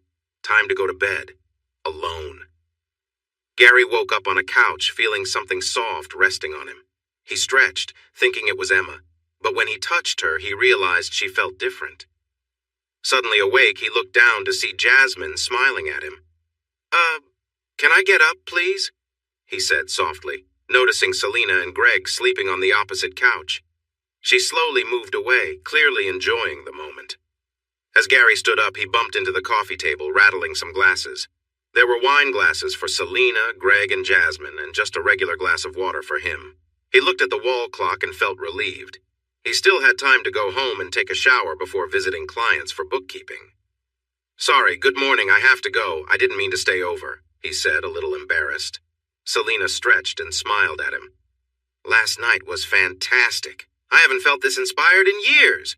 She turned to Greg. "How many songs did we finish?" Greg was still waking up and looked tired. 8, no, 9, I think," he said with a yawn. "Not counting the new one?" Selena asked cheerfully. Greg nodded. "Right, not that one." He yawned again. Selena's smile was bright. "When can we meet to work on the studio album?" Gary looked at his busy week ahead. He had client visits today, and since this was exam week, they'd have to wait until the weekend. Then he remembered that Saturday was not free anymore because Emma had new shifts. I guess Saturday is free now. We have exams this week, so it'll have to wait until then," he said, glancing at Jasmine, who nodded, knowing to focus on their work. She turned to Selena and said, "Thank you for a wonderful evening. Watching the creative process was inspiring. I can't wait to hear the finished album." Jasmine smiled, and Selena beamed back. Gary and Jasmine put on their jackets, said their goodbyes, and stepped out into the early morning light. As they walked, Gary noticed the pleased smile on Jasmine's face and wondered what was going on. "I'm sorry about sleeping on the couch," he said. "I'm not. I had a great night, especially how I woke up," she replied with a smile. "Jasmine, I'm with Emma," he said firmly, and she just nodded playfully. They said goodbye at the subway, and Gary went home. When he entered the apartment, he saw Emma sitting at the kitchen table with an empty laundry bag by her feet. He hung up his jacket and approached her. "Good morning. Sorry about last night. Selena was so excited about making music that we lost track of time and fell asleep at her place." He felt a bit guilty for spending the night on the couch. Emma stood up and looked a little tired. "Hey, are you okay?" As he got closer, Emma pulled back, noticing the scent of Jasmine's perfume on him. Her expression changed. "Why do you smell like perfume? Why does our couch?" Gary stepped back, surprised by her tone. "Jasmine helped me carry groceries home yesterday since I had too much. We had lunch and talked for a while. I invited her to join me at Selena's because I didn't want to go alone. I'm sorry about the perfume. You know I don't like the smell either." "Why didn't you come home last night?" Emma still looked upset. Gary shook his head. Hadn't he just told her? He looked closely at Emma. "We played music until after 2 in the morning and everyone fell asleep in the living room. Most of them were drinking wine." He noticed Emma wince and wondered why. He was about to ask when her phone rang on the kitchen table. They looked down to see Dennis appearing on the screen. Emma picked it up, her face red with embarrassment, and answered, "Good morning, Dennis." She listened for a moment, then glanced at Gary. "Yes, I can be there. Thank you so much. See you then." She hung up and turned to Gary. "What was that?" he asked. "I did really well in my new classes. It was such a success that Dennis is going to do an ad campaign featuring me." "That's amazing. I'm so proud of you," he said, but felt a bit jealous that another man was involved. He pushed that feeling aside. He leaned in to kiss her, but Emma put a hand on his chest and the other over her nose. "Oh, right. Sorry about the perfume. I'll go take a shower." She smiled at him. "Would you like to join me?" "I can't. I need to do laundry before heading out to meet Dennis at the photo studio," she replied awkwardly. He nodded as she headed for the door. When the door closed, Gary sighed and walked to the bathroom. He really wanted to change out of these clothes. They reminded him of Jasmine and how nice it felt to relax together.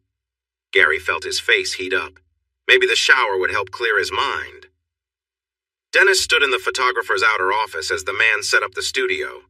He had used his friend Dino's services before, but the billboard near the gym and signs in busy spots would cost a good amount. Everything needed to go well. The main focus of this ad was Emma. She represented the youth and health his gym wanted to promote. The challenge was that he also needed her charm, and she was quite reserved. Emma was beautiful, and her smile was captivating. Everyone at the gym said they felt welcome by her friendly nature. The workout clothes she wore were fitted but not too revealing. Dennis picked up the outfits for their shoot, which would add some energy to the photos. His job was to help Emma feel comfortable. Since he was already wearing his, she should too.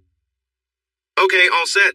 All we need now is the girl," Dino said with a smile at his friend. Dennis nodded. "The pictures should show youth and happiness. We want them to look lively, but we'll avoid any suggestive themes to keep Emma comfortable. She can be a bit strict at times." "Yeah, I understand. We'll keep it classy and healthy," Dino said, glancing at the front door. "Where is she? I have a swimwear shoot to do after this one. Time is money." Dennis raised his hands to calm Dino just as the front door opened. Emma hurried in, slightly out of breath from running.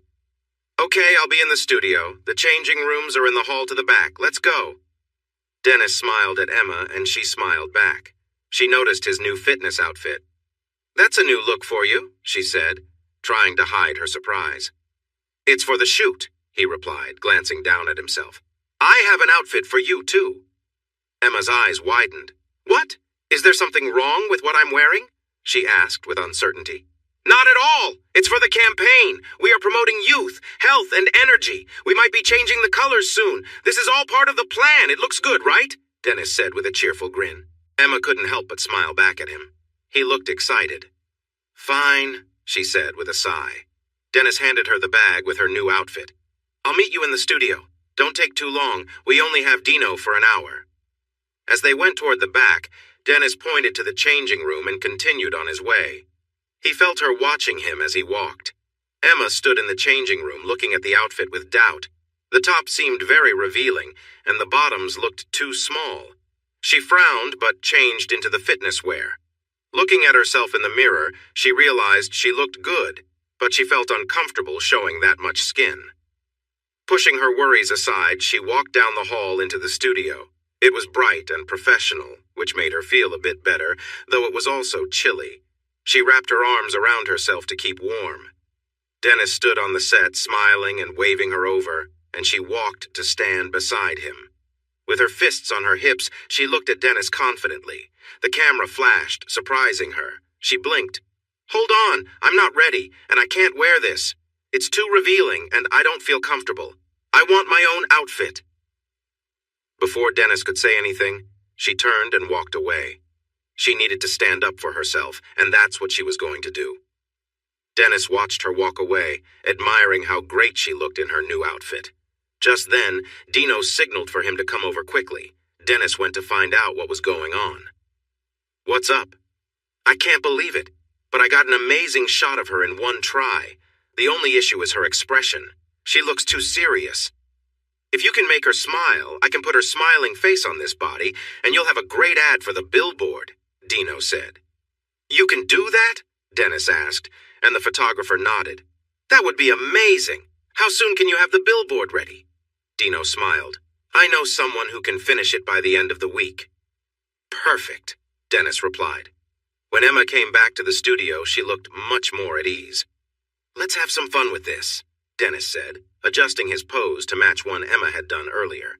She jumped next to him and copied the pose. The lights flashed, and Dennis showed off several silly bodybuilder poses while Emma giggled and tried to keep up. Dino snapped away, capturing their joy.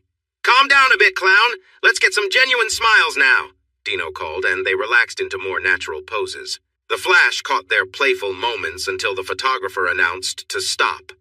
Dino approached Emma with 2 clipboards in hand. He passed one to Dennis. "That was great. Emma, with your smile, you could really shine. If you ever want to try modeling, just let me know." He handed her the clipboard. Emma smiled and looked at the form. Dino pointed to it. "This is a model release form. Just take it with you when you change and leave the signed copy at the front desk when you leave." She nodded and walked away to put on her warmer clothes. Once they were alone, Dennis turned to Dino. "So?" The photographer shook his head in amazement. "Honestly, she's just too picture perfect. I think the second photo of her will match the first just right. She was a bit too cheerful in the others, though, you goof." Dennis chuckled and shrugged.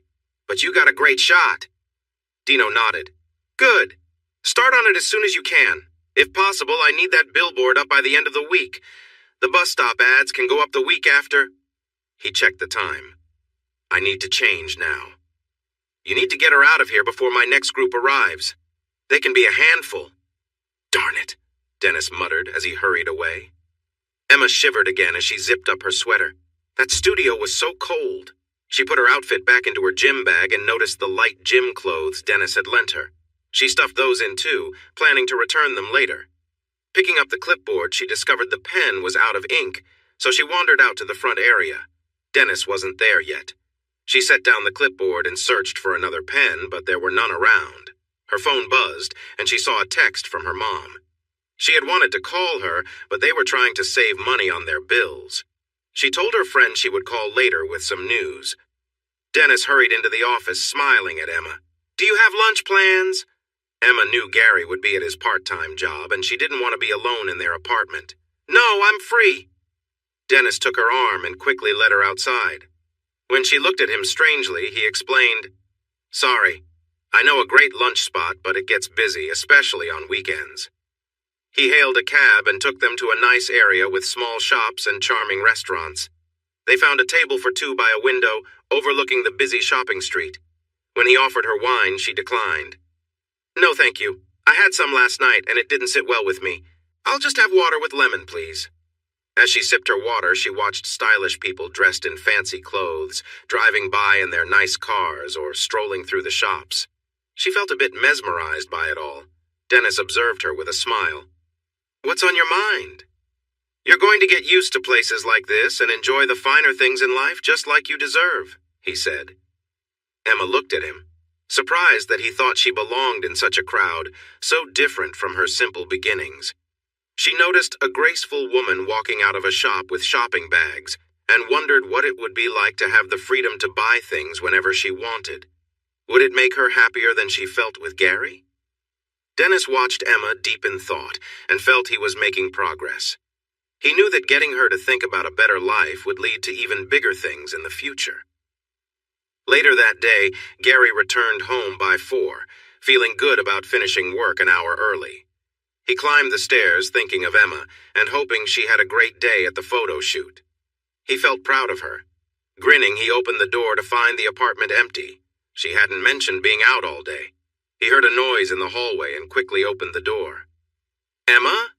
2 people, a pretty blonde woman and a tall man with dark hair, were passing by with grocery bags and stopped to look at him. The woman smiled at him. Oh, you must be Gary. I'm Sam, and this is Raphael.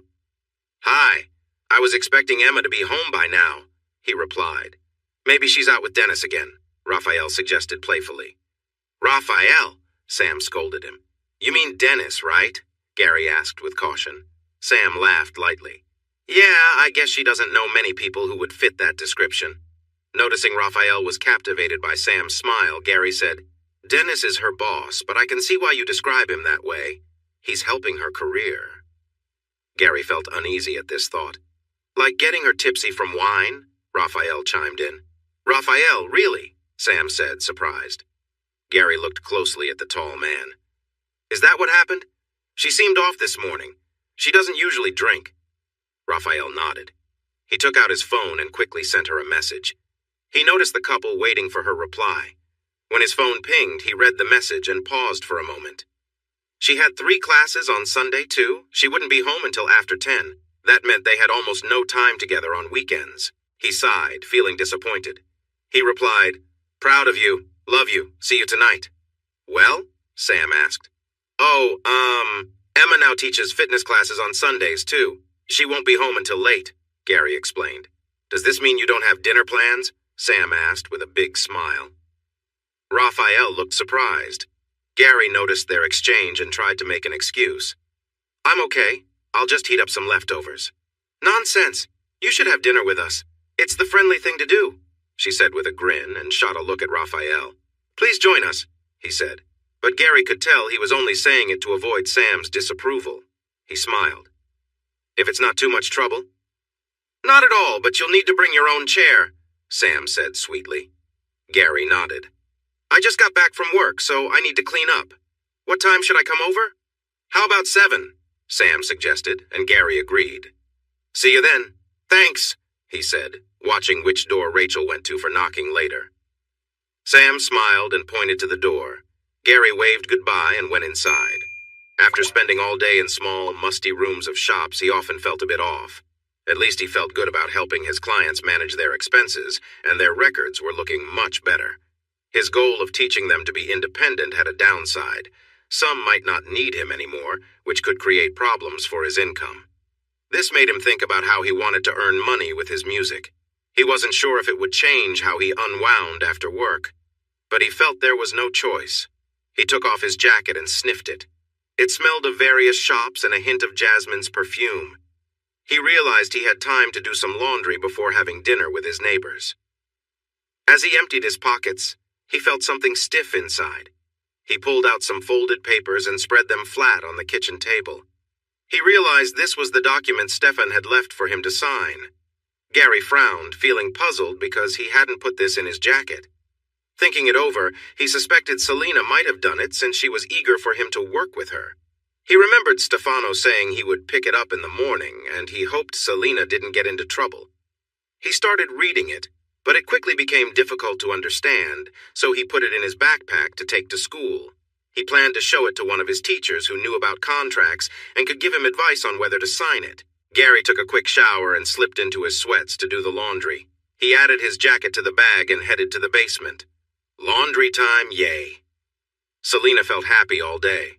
She and Greg listened to the music recordings, and they knew they had a great album coming. This would really help her career. The songs she picked were already exciting to fans, but with Gary's special touch, it felt like a whole new album of hits. The idea of adding a new song was fantastic, but she was unsure whether to call it a greatest hits album or a collection of favorite reimagined songs with a bonus track. She smiled to herself, glad to have this happy problem. She wondered where Greg had gone. When she called for him, he didn't answer. She looked around the house and finally saw him through the glass in the small studio they had built in the basement. It wasn't big enough for the recording they would do with Gary, but it worked for her singing practice. She noticed Greg was talking on his phone. No, he seemed to be raising his voice. His face was all red, too. She frowned, not wanting to lose her happy mood, but worried for Greg. Being that angry wasn't good for him. She tried the door, but it was locked. What was going on? She knocked and then went back to the window. Greg was talking and noticed her, waving. He hung up and left the studio to join her in the hall. "Hey, you look really stressed. Are you okay? Who were you talking to?" she asked, concerned. Greg sighed and tried to shrug it off, but she wouldn't let him. He had to answer. "That was just Stefano. You know how he can be?" "What was he upset about this time?" she asked, crossing her arms. Greg rolled his eyes, but she stood firm. "Stefano was supposed to pick up the document this morning, and I've been searching for it for hours. We think Gary might have taken it." Selena looked at Greg, confused. "He's supposed to sign it. He wanted to read it first, so why shouldn't he have it until then?" "So he did take it?" Greg said, giving her a serious look. "No, I put it in his coat pocket so he wouldn't forget to take it and sign it. Why are you looking at me like that? I ask again. What's the problem with him having the paper to read and sign?" Greg pinched his eyes shut as if she had messed up. Selena felt her anger rise. She wasn't going to let Greg or Stefano talk down to her unless they explained what the issue was. "It's an important paper with Stefano's official seal. It should stay with either him or me." Selena crossed her arms. "Why?" "I already told you why," Greg snapped. "No, you told me what you wanted to happen. You didn't say why Gary can't take the paper to look over and sign. That's what we asked him to do," Selena insisted. "You know what? I'm done with this today. First, Stefano is yelling at me, and now you. Forget it, I'm going out," Greg shouted, then marched upstairs. Selena hurried after him. "You didn't answer my question," she said. He glared at her, grabbed his jacket and keys, and left the house. Selena stared at the closed door. She rushed into the living room and grabbed her phone to call Greg, but he wouldn't pick up. Then she called Stefano to get an answer, but it went straight to voicemail. He never replied to her messages, so she didn't bother leaving one.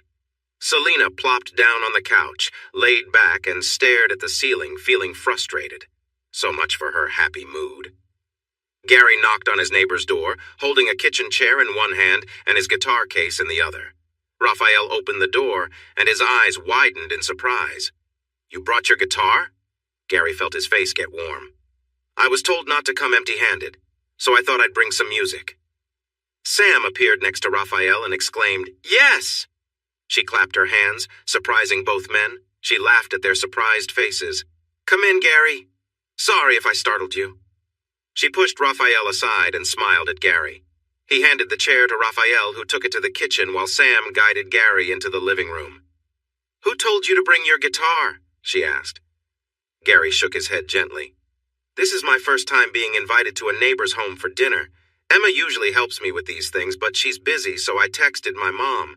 She said I should bring something like a drink or flowers. Since we don't drink or have desserts, music is what I have to offer." Sam's smile was bright, but Raphael looked a bit worried. "We're not expecting you to perform." Gary chuckled. "Good, because I can't sing well." He patted the guitar case with a grin. "Have guitar, we'll travel." Raphael's face showed a quick flash of pain and anger before he hid it away. "Please excuse me for a moment," the tall man said, then walked into the next room. Gary watched him with concern and turned to Sam. "I'm sorry if I said something wrong," Gary said sincerely. Sam shook her head. "No, Raphael will be fine. He just needs a moment." She motioned for him to sit on the couch, and they both did. "You have a lovely home," Gary said, and Sam smiled. "Emma tells us you're studying to be an accountant," Sam said to keep the conversation flowing. Raphael returned in a different shirt and joined them. "How does playing guitar with famous singers connect to accounting?" Gary laughed shyly, easing Sam's sudden look of concern. "They seem really different, don't they? I'm good with math and enjoy accounting, but music helps me relax. I had lessons at first, but we couldn't keep paying for them, so I learned on my own." "Emma said you played with Selena Moreno on her new song," Sam said, and Gary nodded. "You're that talented and self-taught?" Gary smiled. "You could say I learned by watching videos at the library. I had great teachers in my life and a strong passion for music. It really helps me unwind." "And now you're going to make money with it," Raphael said. Gary met his gaze. "It's really expensive to live here compared to the small town I grew up in. I can't afford to not try."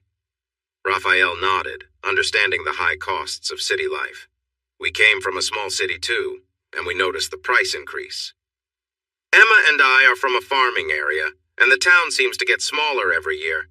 I grew up on a farm, which was a lot of hard work, and my parents faced challenges they couldn't control. We had some tough times, and I saw the stress it put on my mom. I found out I was good at math and helped her keep track of our finances. I could never be a farmer, but accounting is a solid job. Once I settle down, I plan to send money back to my mom to help," he said firmly.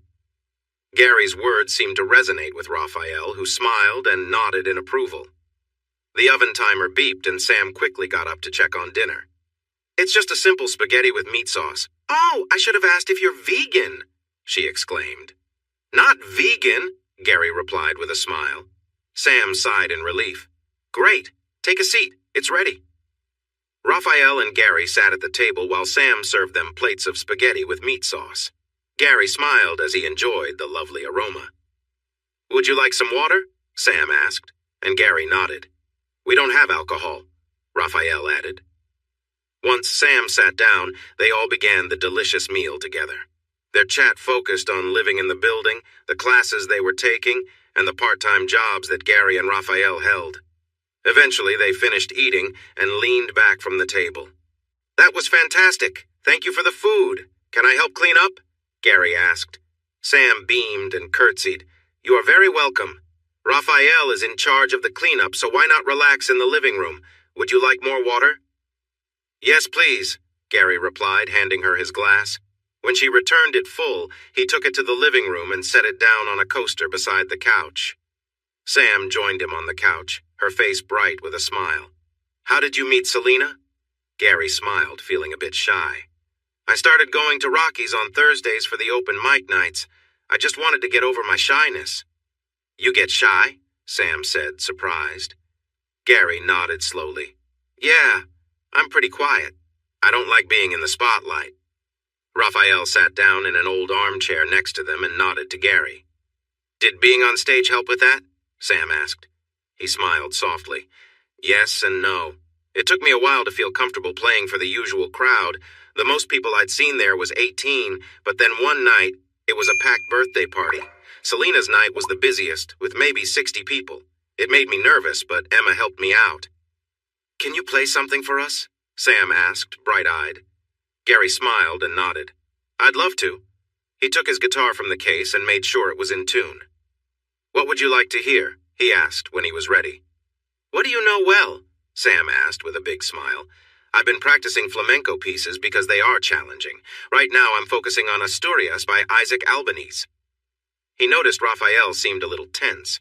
It looked like flamenco might not be his favorite style. "Or I could play something more modern." He grinned. "I know. I played this one at school and everyone seemed to enjoy it. I used an electric guitar then."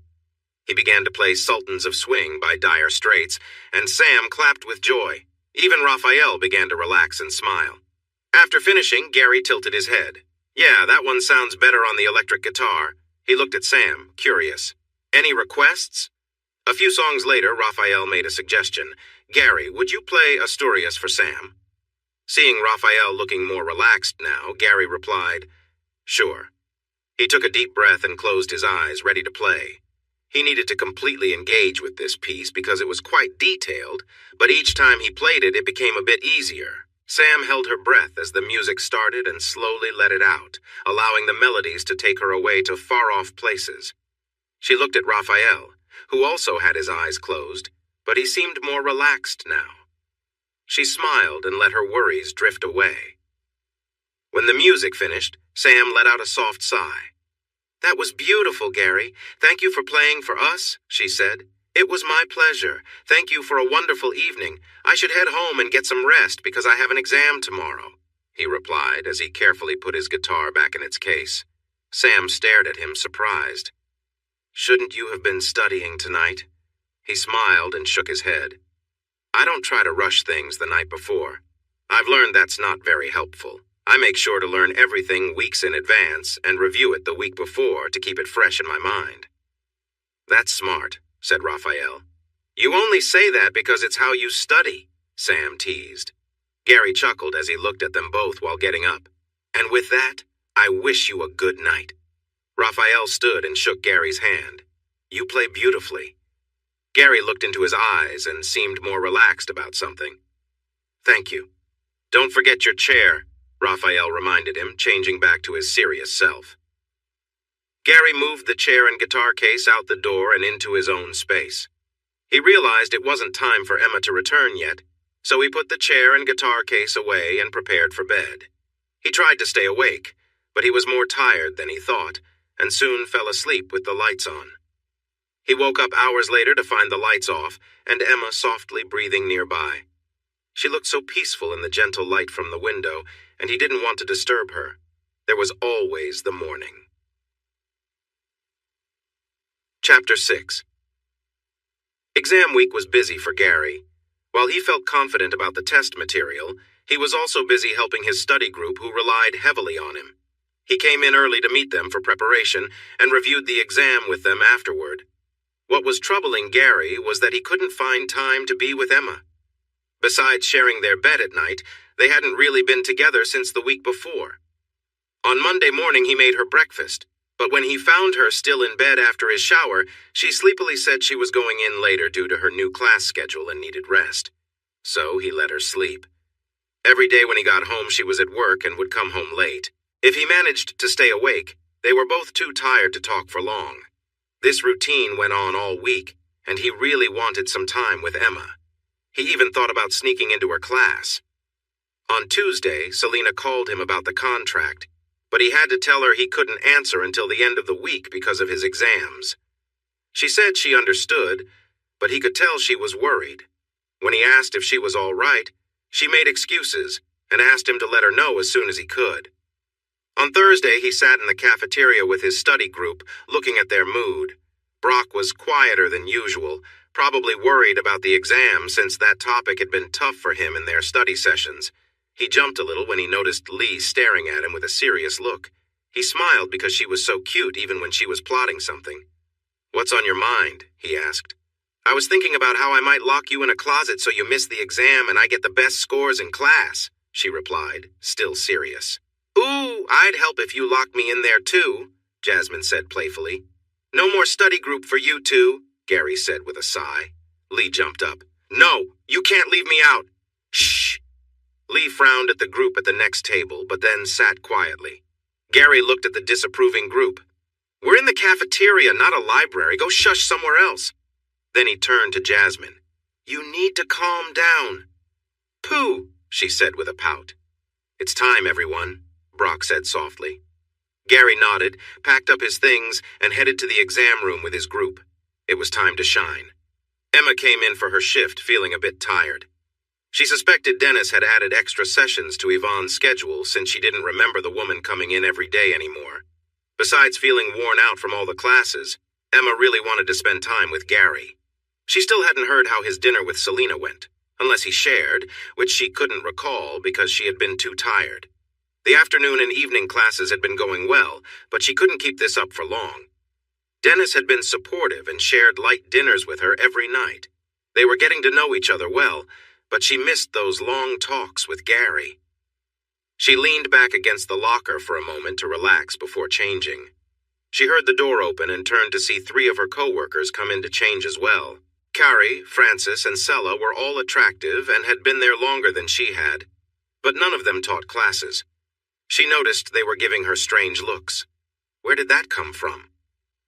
What's wrong? She asked. Carrie, the most outspoken, decided to answer first.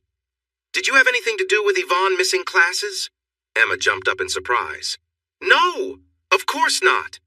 I would never hurt anyone, she exclaimed, her voice filled with panic. Etu was told she just had a broken leg. Dennis didn't say anything about her being seriously hurt. Frances shook her head. Someone ran over her with a car and really hurt her, she said. Oh my goodness, Emma cried in disbelief. I need to see her. Which hospital is she in? Sala no longer looked angry. Bellevue, she replied. Please tell Dennis I had to leave. He'll have to find someone else for the sessions today, Emma said as she grabbed her jacket and gym bag from her locker and hurried out. It took some time to reach the hospital and find her room, but soon Emma stood at the foot of the bed, stunned to see the cast on Yvonne's leg and the bruises on her face. Oh my goodness, Yvonne. I'm so sorry I didn't come sooner. This week has been so chaotic, she said softly as Yvonne finally looked at her. Yvonne was a beautiful black woman with striking black hair now tied back. Despite the cuts and bruises on her face, she still had a noble presence, but the accident had clearly affected her spirit. In her 30s, she had always been full of life thanks to her dedication to fitness, but now she seemed more weary. I see. You've taken my place, I hear, Yvonne said quietly, yet there was a sharpness in her tone. Dennis asked me to fill in for you until you recover. I had no idea how serious your injuries were. He mentioned just a broken leg, Emma explained. Yvonne let out a frustrated sound and looked away. Her voice turned bitter. I won't be able to do what I love again. I had a 3-year contract with Dennis as his top trainer. I knew he liked you, but I didn't expect him to go this far. Emma gasped in surprise. It was Dennis. If you can prove that, you should go to the police. Leave! I can't bear to see you, Yvonne shouted. Emma started to cry. I would never be part of something so terrible. Yvonne glanced back, seeing Emma's tears, and something softened in her expression. The anger faded, replaced by sadness. Please go. You may not have planned anything with him, but you're part of this at least. Feeling shaken, Emma wasn't sure what to do. She stood in the hallway until she could regain her composure. Then, her feet led her onto the subway, and soon she arrived at the station for Gary's college. Since he was busy studying this week, he would be in the cafeteria with his friends. She walked across the campus to the windows looking inside, and spotted Gary sitting at one of the tables with a small Chinese woman across from him. She walked into the cafeteria and noticed Jasmine sitting too close to Gary. The woman leaned in towards him. Emma felt her heart sink as she saw Gary turn to Jasmine, smiling. Those smiles should have been for her. Feeling hurt, she turned and hurried out of the cafeteria. Outside, she stood on the path to the main road and subway stop, trying to catch her breath. Her mind raced and she felt lost. Suddenly, Gary caught up to her and gently turned her to face him. He was breathing hard and looked worried.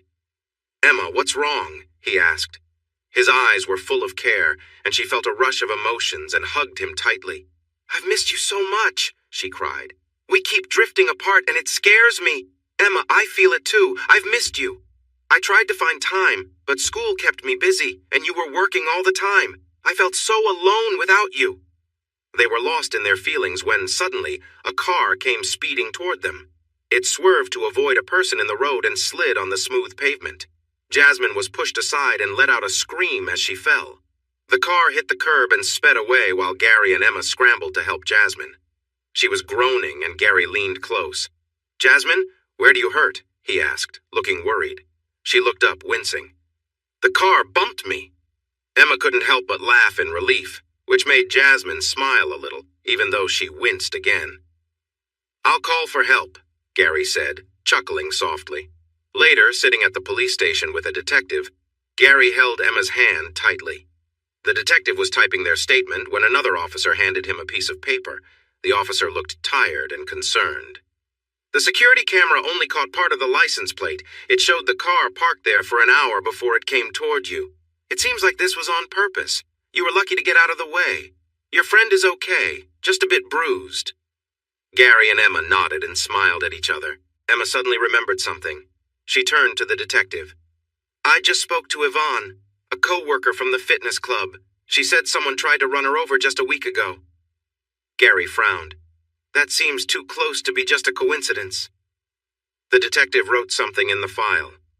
"The car was there for at least an hour before the incident. Do you often come to the campus? Did you tell anyone you were coming today?" Emma shook her head. "I've only come a couple of times before, and I didn't tell anyone this time." "Then maybe you weren't the target after all," Delgado said, glancing at Gary. "Do you have any rivals who might want to harm you?" Emma chuckled, and the detective looked at her. She explained, "Gary is too kind to have enemies." Gary seemed ready to argue, but then sighed and nodded. "I can't think of anyone who would want to hurt me." Emma frowned. "What if it's a fan of Selena Moreno?" The detective raised an eyebrow. "You need to explain that." "Gary plays guitar for Selena on her new live single. Maybe one of her jealous fans found out who he is," she said, and Gary looked doubtful. Delgado examined Gary closely. "That was you?" "Yeah, I played for her and ended up on the radio. I doubt someone discovered it was me and targeted me for a hit and run. We've shared this with so few people, and none of them would do something like this." The detective observed Gary and made another note in the file. "We'll check the partial license plate for a tan 80s Oldsmobile and contact you if we get any information. For now, be careful when crossing the street. The person could still be nearby," the officer advised. Gary got up and helped Emma to her feet. "Thank you, Detective." The man nodded and turned away. Gary grabbed his backpack while Emma picked up her gym bag and they left the police station. As they walked home, Gary hugged Emma, who seemed deep in thought. She smiled at him and he felt warmth in his heart. "What about Yvonne Sessions?" he asked. "Whatever you decide is fine with me. We'll find time for us." She leaned over and gave him a sweet kiss, and he smiled when she pulled back. Emma sighed. "We need the money, so I'm going to keep doing the classes unless Dennis took them away from me for not showing up today. I hope he didn't, as it's great for my career in personal fitness. But I need to tell him he has me doing too many classes. Yvonne didn't have this many. I think he's piled on more work." "It's one thing to cover for Yvonne while she heals. It's another to take advantage of me." Gary hugged her as they walked. Emma looked over at him. "I'm sorry we didn't talk about this sooner, but how was your dinner with Selena?" Gary smiled, remembering the details he had shared with her earlier this week, but she looked too tired to recall. Dinner went well, and afterward they talked about what songs to include on the album. Her agent, Stefano, left a contract for Gary to sign, but he couldn't understand it. He had an appointment tomorrow with a business law professor who offered to help him review it. If it seemed fair, he would sign it and maybe earn some money for next year's tuition. Gary looked into Emma's eyes. "If the contract isn't fair or if the professor sees anything wrong, I won't go through with it." She smiled and nodded in agreement. "Oh, I forgot to mention this earlier, but I had dinner with Sam and Raphael last Sunday night. They're a really nice couple, even if Raphael can be a bit intimidating at first," Gary said. Emma laughed. "Oh, come on. Raphael is really sweet." Gary just shook his head with a smile. Everyone seemed sweet around Emma. She had a way of warming people's hearts. When they got to their apartment, Gary's phone vibrated with a text. Emma opened the door while Gary read the message. "It's from Jasmine. She's on her way home from the hospital. She didn't break anything, but she got some bad bruises," Gary said. "Let's send her a thank you picture," Emma suggested. He smiled. "That's a great idea." He set his backpack down by the door, opened the camera on his phone, and held it up.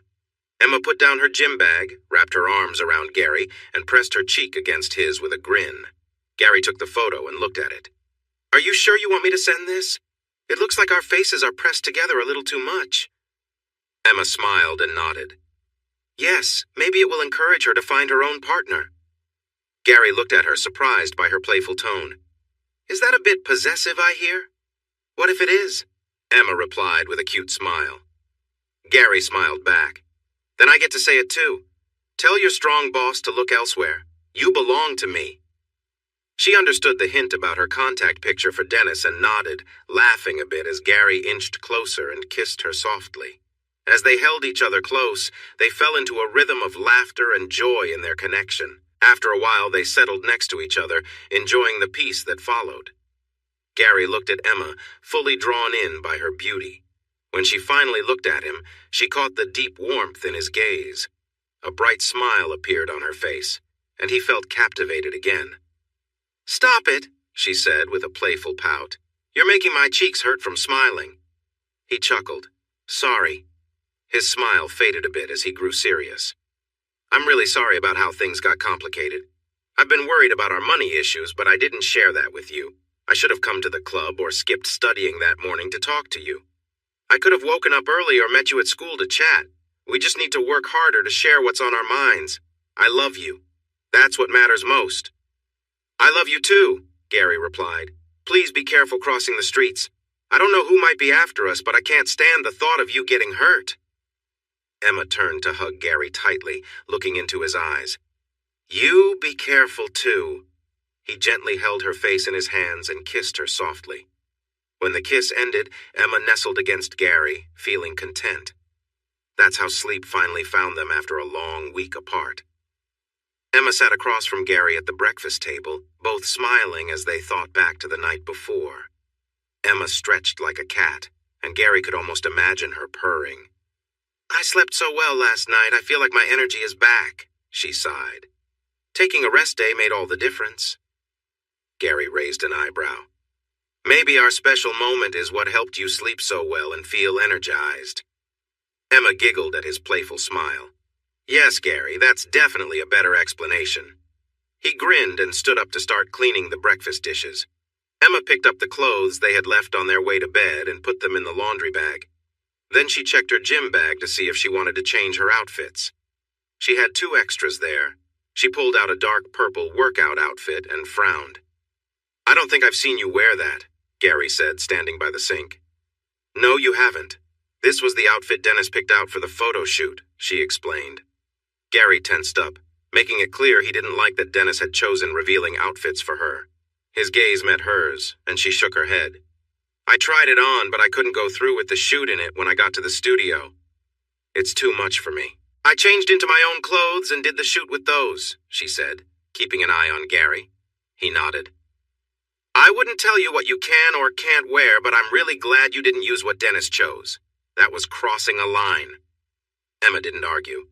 He was already upset enough with Dennis. Instead, she stepped closer and gave him a warm hug. That seemed to help ease his worries. "I'm sorry," Gary said afterward. "I understand, Gary. I feel the same way when I see Jasmine getting close to you," she said gently. Gary sighed and nodded. "I tell her not to and remind her that I'm with you. I like her as a friend, but I don't feel that way about her." Emma's lips curled into a smile. "So you're not interested in her chest?" Gary snorted in surprise and laughed at the sweet look on Emma's face. "You're the one I think is perfect. All my feelings are for you." "That's good," Emma said happily. "I'll return these to Dennis today," she said, holding up the purple workout clothes. "Great," Gary replied, smiling. He gave her a quick kiss and then hurried off to take a shower. They had a day to begin. Gary's meeting with the business law professor was set for 10 to 10:30, so he could only spend an hour with his study group before he had to leave. Their last exam was at 11, so Gary promised to come back to the cafeteria to meet his group before heading to the exam room. Gary had heard good things about Mr. Nishimura and was excited to take his class in the next year. The professor was a small man full of energy. His classes were popular because he was as entertaining as he was skilled at teaching business law. One of Gary's accounting professors introduced them. The law professor kindly agreed to set aside some time to go over the contract. Gary showed his gratitude by being on time and thanking him when he arrived. Then the meeting took a strange turn. Haruki Nishimura was trying hard not to completely mess up Selena Moreno's song My Soul, Your Sanctuary on an electric guitar. He had some talent but lacked the skill to match his enthusiasm. "Wow, that's a lot of energy," Gary said during a break in his playing. The man's face dropped. "You don't think she'll like it?" Gary raised his hands. "It's your version of the song. There's no right or wrong. It's just not what she had in mind when she wrote it." The professor nodded as he considered that. Gary had no idea how the man learned he played the guitar on Selena's latest song or what he expected. Instead, he pushed those thoughts aside and tried to steer the meeting back on track. He had only 30 minutes with the man and hadn't expected to be caught off guard by an unexpected audition, especially with the professor's wife and daughter in the room. They were looking at Gary like he was famous. It was making him feel uneasy. "I've been asked to do a studio album with Selena Moreno." "That's so exciting," Mrs. Nishimura exclaimed as her daughter's smile grew bigger. Yes, but I have a problem. I got a contract to sign and I don't understand its wording." "I can't tell if this contract is fair," Gary said. "You have to help him," Mrs. Nishimura urged her husband. He replied in Japanese, and her voice got higher as she shouted back angrily and waved her hands towards the guitar. The professor sighed and slowly took off his guitar strap. "All right, give me the contract and I will take a quick look." He saw his wife's hopeful expression, then turned to Gary. "While I do that, play something for them." He took the contract from Gary's hand and handed him the guitar. "Oh, I guess I could play something for you." "Play My Soul, Your Sanctuary like Selena wants," the teen asked eagerly, and her mother nodded in agreement. Gary quickly checked the guitar. 3 of the strings were out of tune. "Okay, I've never played that song on an electric guitar, but I'll give it a try." The woman looked at him in confusion. He tested the sound on the strings with a short scale, and the younger girl squealed a little until her mother held her hand. He glanced at the professor, but his head was down, busy writing notes on the contract, so Gary started to play the song softly as the amp was a bit too loud for the small room, and the volume was set low. He closed his eyes and focused on the music. Playing the song on an electric guitar felt different. The instrument responded well, but he wasn't sure how to make it sound as rich as his acoustic guitar. Still, he did his best. When he played the last notes, he opened his eyes and saw the professor looking at him with a serious expression. His wife and daughter seemed excited. "You play so beautifully," Mrs. Nishimura said with a sigh. Gary smiled back. "Thank you." He looked at the professor. "Your guitar is wonderful to play, but I'm not used to electric guitars." "Your guitar?" Mrs. Nishimura asked, surprised as she turned to her husband. Then she looked back at Gary. "Haruki doesn't own a guitar. Is this not yours?" Gary felt taken aback, unsure how to respond, but he simply shook his head.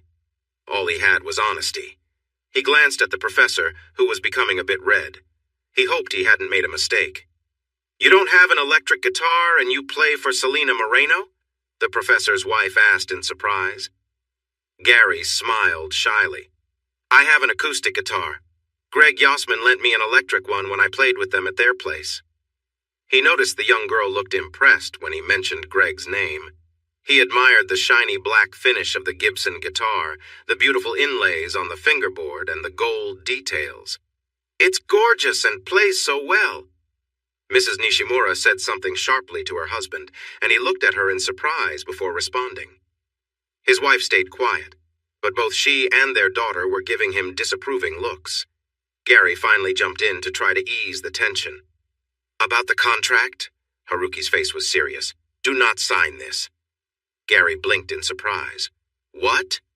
This contract is crafted mainly for the management company's benefit. The terms are vague. Costs are listed as deductions from earnings but are not clearly known. I would be surprised if you received fair pay for your work under this agreement. I truly hope Miss Moreno didn't sign something similar. She should check her contract and finances, he said. Gary felt deflated. His plan to work with Selina and earn money for his course felt ruined. Mr. Nishimura noticed his expression and placed a hand on Gary's shoulder. All is not lost. I made notes for you to suggest changes to make the contract fairer. You just need to negotiate for a better deal. Gary forced a smile at the professor. Thank you, but I doubt the man who gave me the contract will want to discuss changes. I understand I can't sign this, so I won't be working on the album. He took a deep breath. It's okay. I really appreciate your help with this. He returned the guitar to the professor, took the contract and notes, and smiled at the two women, who looked at him with understanding. As he stepped into the hallway, he heard raised voices again. It was the wife and daughter arguing with the man. Gary was glad he didn't know how to speak Japanese. He walked to the cafeteria and found his study group there, except for Jasmine, who was resting at home. She would be taking a makeup exam soon. Brock was smiling, which made Gary feel more confident than before their tests. Lee turned to him, her smile fading as she saw his expression. What happened? She asked. Gary shrugged. It's a bad contract. I was advised not to sign it. The guy who offered it to me is difficult, so discussing changes is unlikely. It's a no-go. Lee looked sympathetic. I'm so sorry, Gary. I know you wanted to do the album and earn some money from it. You should consider taking action for not getting your permission for the first song. That might earn you something, she suggested again. Yeah, he sighed. I'm just going to call Selina to share the bad news. Give me a moment. Gary stepped outside and called Selina on his cell. It rang twice before she answered, slightly out of breath. Gary? Hi, Selina. How did it go? She asked eagerly. Not too well. I'm sorry, but I can't sign this contract. I spoke with a business law professor here at the college, and he told me the terms are vague and could prevent me from getting fair compensation.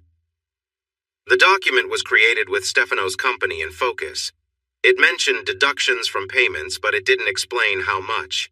The professor advised that it would be wise for you to check your own contract to make sure it isn't the same. Consider getting a lawyer to look it over and have an auditor check your finances. Selina felt quiet, and Gary was unsure of what to say. After a moment, he sighed.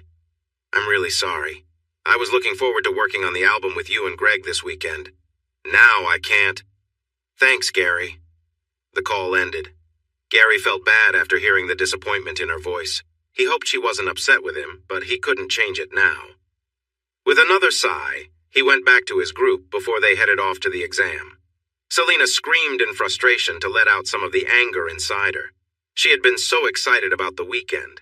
The album was going to boost her career, and playing with Gary sparked her creativity.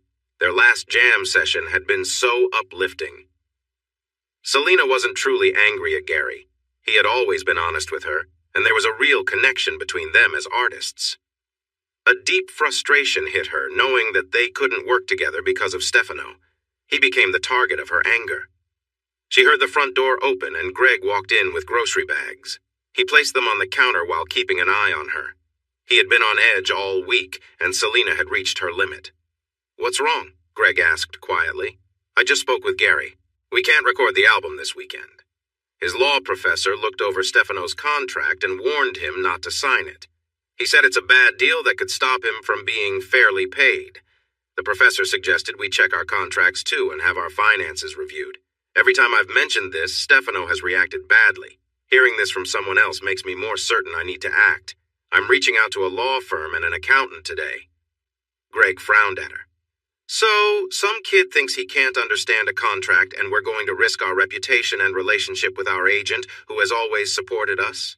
Selina leaned back, surprised by Greg's harsh tone. This isn't just some kid.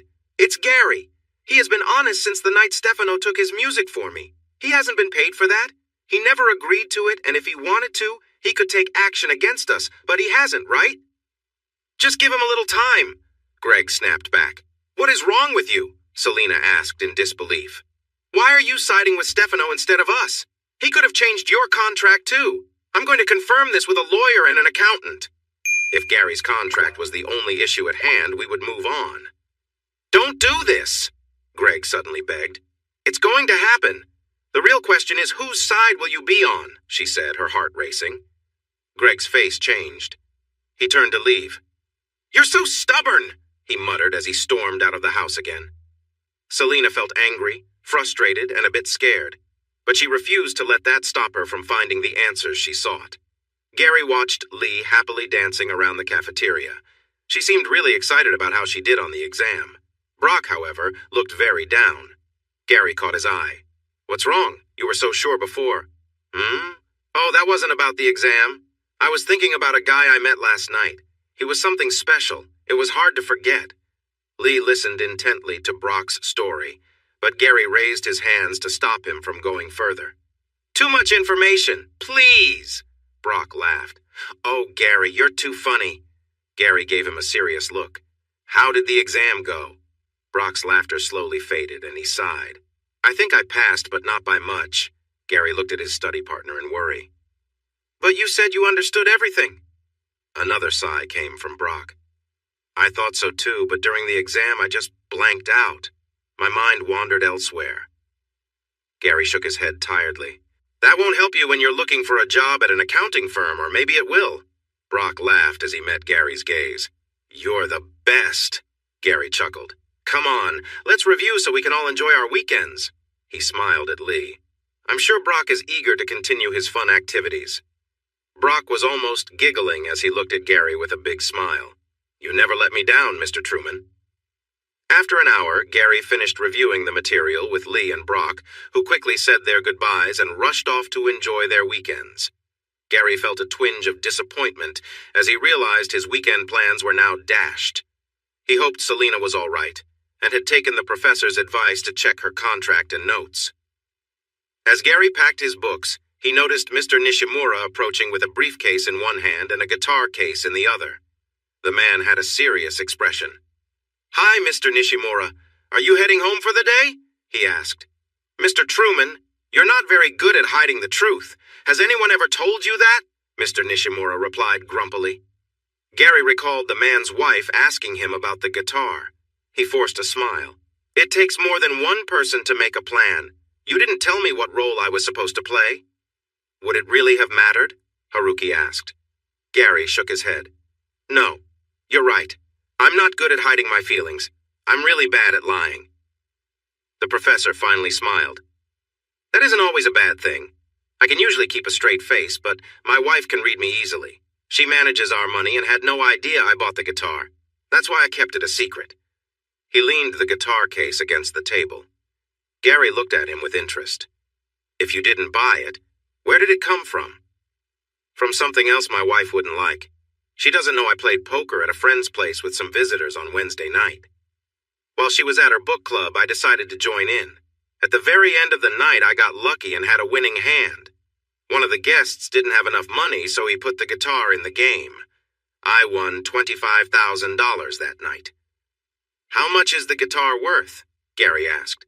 Haruki shrugged. We looked it up and it's worth about $5,000. Gary remembered how nice it sounded and nodded. It was a fine instrument. Now I have a problem. My wife is upset with me for gambling and lying about the guitar being yours, the professor said. Gary wasn't sure where this was leading, but he nodded. My wife and daughter told me that I can only make things right if I give you the guitar. What? They believe, and I agree, that you will take better care of it than I ever could, Haruki said with a sigh. Gary leaned in closer, wanting to keep the conversation private. You really can't give me a $5,000 guitar? He whispered. The man looked at him. It didn't really cost me. You're not one of my students right now, and my family will only talk to me again if I do this. Gary stared at him in disbelief as the man took out his phone and snapped a selfie with a big smile next to Gary, who smiled back without thinking. You really play beautifully. Please take this for my family, the professor said, shaking Gary's hand. As the professor walked off with his briefcase, Gary almost called out to remind him about the other case. He still couldn't believe what had just happened. Gary didn't want to open the guitar case in the cafeteria, so he secured his backpack and picked up the guitar case. It felt heavier than his acoustic one. The weight made it all feel more real to him. He decided to take it home until Mr. Nishimura changed his mind. He left the cafeteria and walked across the campus toward the subway entrance. Remembering his promise to Emma, he paused to look for excited Moreno fans before crossing the lane where he had nearly been hit the night before. There was no traffic tonight. He made it to the subway without any problems, but saw the train leaving just as he got to the platform. He watched it go, but his thoughts were far away. Only a few other people were waiting, so he stood his guitar case on its end and rested his hands on top. He was really happy he and Emma had reconnected. They still needed to find time for each other, but Emma said she would talk to Dennis about sharing the shifts with more people. Having only 3 shifts every day wasn't fair if they wanted to enjoy life. His eyes caught the next train coming in, but it wasn't his, so he went back to thinking about Emma. He wished he could have made the album with Selena, because it could have earned him some money to help with school. This would have made things easier and allowed him to take Emma out to a nice dinner, a movie, or even dancing. As the train rushed in, someone grabbed Gary from behind and pushed him toward the edge of the platform. Gary felt unsteady with the heavy backpack and the guitar case between his legs. The extra weight helped keep him from being pushed off entirely. The guitar slipped back and tripped the person behind him. He quickly turned just as the train sped by without stopping, glancing back at the angry face of Greg Yossman. "Greg, what?" Gary started to say, but Greg suddenly shoved him down onto the platform. Gary hit the side of his head against the armrest of a bench, and lights danced in front of his eyes. "Ouch!" Gary exclaimed as he fell. "You've ruined everything!" Greg shouted as he stood over Gary. Disoriented from the impact, Gary could only stare at the upset man. "She's going to find out. She'll learn the truth about me." Greg continued to yell, though his voice dropped as tears filled his eyes. There was a deep sadness forming in his tone. Greg paced in front of Gary, glaring down at him. "She'll find out I let Stefano take from her for years. I even took a share because she was the talented one, and I was so jealous." He was breathing heavily, tears rolling down his face. "Now everything is ruined because you made her suspicious about Stefano and got her to check the accounts." Gary focused on Greg's face as the man shook his head wildly. I can't face her," he said, taking a harsh breath and looking away from Gary, who was still on the ground, holding onto his guitar case for support. "I can't carry this weight anymore." Greg looked at Gary with intensity. "Tell her I cared for her." "I'm sorry," Gary said. To his shock, Greg stepped back off the platform just as the next train rolled into the station. Someone shouted. The train screeched to a stop and Gary shut his eyes. He could still see the despair in Greg's face as he disappeared just before the train rushed past. Gary's head ached, but he slowly managed to sit up as people hurried across the platform. A man crouched next to him speaking, but Gary couldn't focus on the words. It was all too much to handle. "Sir, can you hear me?" the man asked. Gary looked at him and saw he was in uniform. "What?" "Can you understand me?" the policeman questioned. "Yes, my head hurts." The man nodded. "An ambulance is on its way. You should be okay." He pressed something soft against Gary's head, and Gary flinched, taking a quick breath. "Stay still. This will help. What's your name?" Gary. Truman. "Do you know the name of the person involved? Did you know him?" the officer asked. Gary's gaze met the officer's curious look. "Yes, Greg Yossman. I didn't know him well. I just played music with him once." The officer's eyebrows raised. "Yossman? The musician?" Gary felt overwhelmed by what had happened. He had to tell Selena. "Someone needs to inform Selena. She shouldn't find out from the news." "We will handle that, sir. Who can we contact for you?" the officer asked. Gary was startled, confused. "I'm not dying." The officer quickly clarified. "No, I mean to meet you at the hospital." "Oh, Emma Patricks." He gave the officer her information. "She might be teaching a class right now." His head throbbed and he winced again. The platform was bustling now, and some EMTs arrived to assist the officer. "What happened to you?" one of the medics asked. Gary blinked, noticing the heavy Brooklyn accent. He glanced at the bench nearby. "I was thrown against that." The paramedic noticed the blood on the armrest. Then he used a small flashlight, which made Gary wince. "My head hurts," Gary whispered. The EMT looked at his partner. "Let's get him on the stretcher. We should check for a head injury," he said, turning to the officer. "Do we have a name?" "Gary Truman," said the officer. "Hey, Gary, let's take off your backpack." The man unclipped the buckles and slipped the straps off Gary's shoulders. He grunted as he lifted it. "Wow, what do you have in here? Weights?" "My accounting books," Gary replied, and the medic chuckled as he handed it to the police officer. As they tried to lift Gary onto the stretcher, he held onto the handle of his guitar case. "Gary, you need to let go of the case." "No," Gary mumbled, his headache intensifying. "Officer Franklin will take care of it," the medic assured him. "He's following us to the hospital," the medic said. Gary looked at the officer and saw him nod. He relaxed his grip, and the EMT handed the bag to the officer. Once he was lying on the stretcher, Gary let out a sigh. "Stay awake, Gary," the EMT said. Gary wondered if that was the worst advice he could get. Hours later, Gary was sitting in a chair at a police station, facing Detective Delgado again. After getting stitches for his injury, Officer Franklin had brought Gary and Emma to the station and handed them over to the detective. The clock on the wall showed it was almost 2 a.m. Gary's face hurt, and his head was starting to throb again as the painkillers he got at the hospital wore off. His face was bruised and swollen, especially around his left eye. His backpack was at his feet, and the guitar case leaned against the desk. He rested his foot on the case, but still felt upset about having it. If it hadn't been for the heavy books in his backpack and the guitar case getting in the way, Gary could have been in a much worse situation. On this awful night, the only good thing was Emma, sitting next to him and holding onto his arm. Her support was a great comfort. Beside Emma was Selena Moreno. She had arrived shortly after Gary and Emma. They had hugged and cried together, and being with her seemed to help. Selena's eyes were still a bit red from crying, but she was managing to stay strong now. Detective Delgado looked at Selena.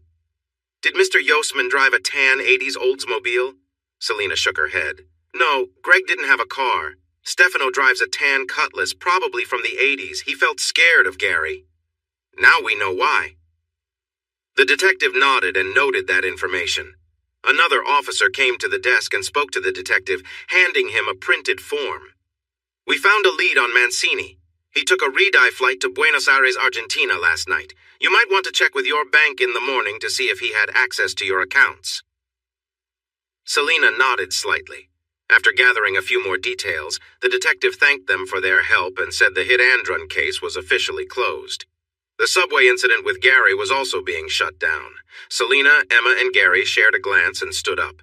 Gary felt a bit wobbly, so Emma steadied him. Selena looked sad, but Gary gave her a comforting hug before they headed out to the street. A car service limo pulled up for Selena, and she turned to Gary and Emma. "Let me give you a ride home." Gary wasn't going to say no, and Emma smiled gratefully at her. Once they were settled in the car, Emma told the driver their address, and Selena raised the privacy divider between them and the driver. Then she turned to look at the young couple. "I'm really sorry about everything. Gary said this was all my fault," he said quietly. "No, Gary, this was Stefano's fault. And Greg's. Greg was jealous of my talent, so he let Stefano take money from me for years and used it for himself. He would have come clean a long time ago if he truly cared about me." She shook her head sadly. "I know Greg left everything to me in his will, so maybe I can get some of that money back." "What about the money your manager took?" Emma asked. Selena's smile turned chill. "Stefano picked a bad place to run away to. I have family there who really look out for each other. He'll be met with some surprises when he arrives." She shrugged, and her smile faded.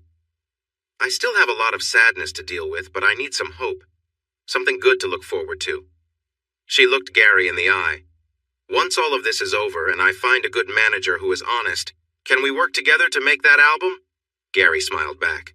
"Yes, I would love to." "Thank you, Gary.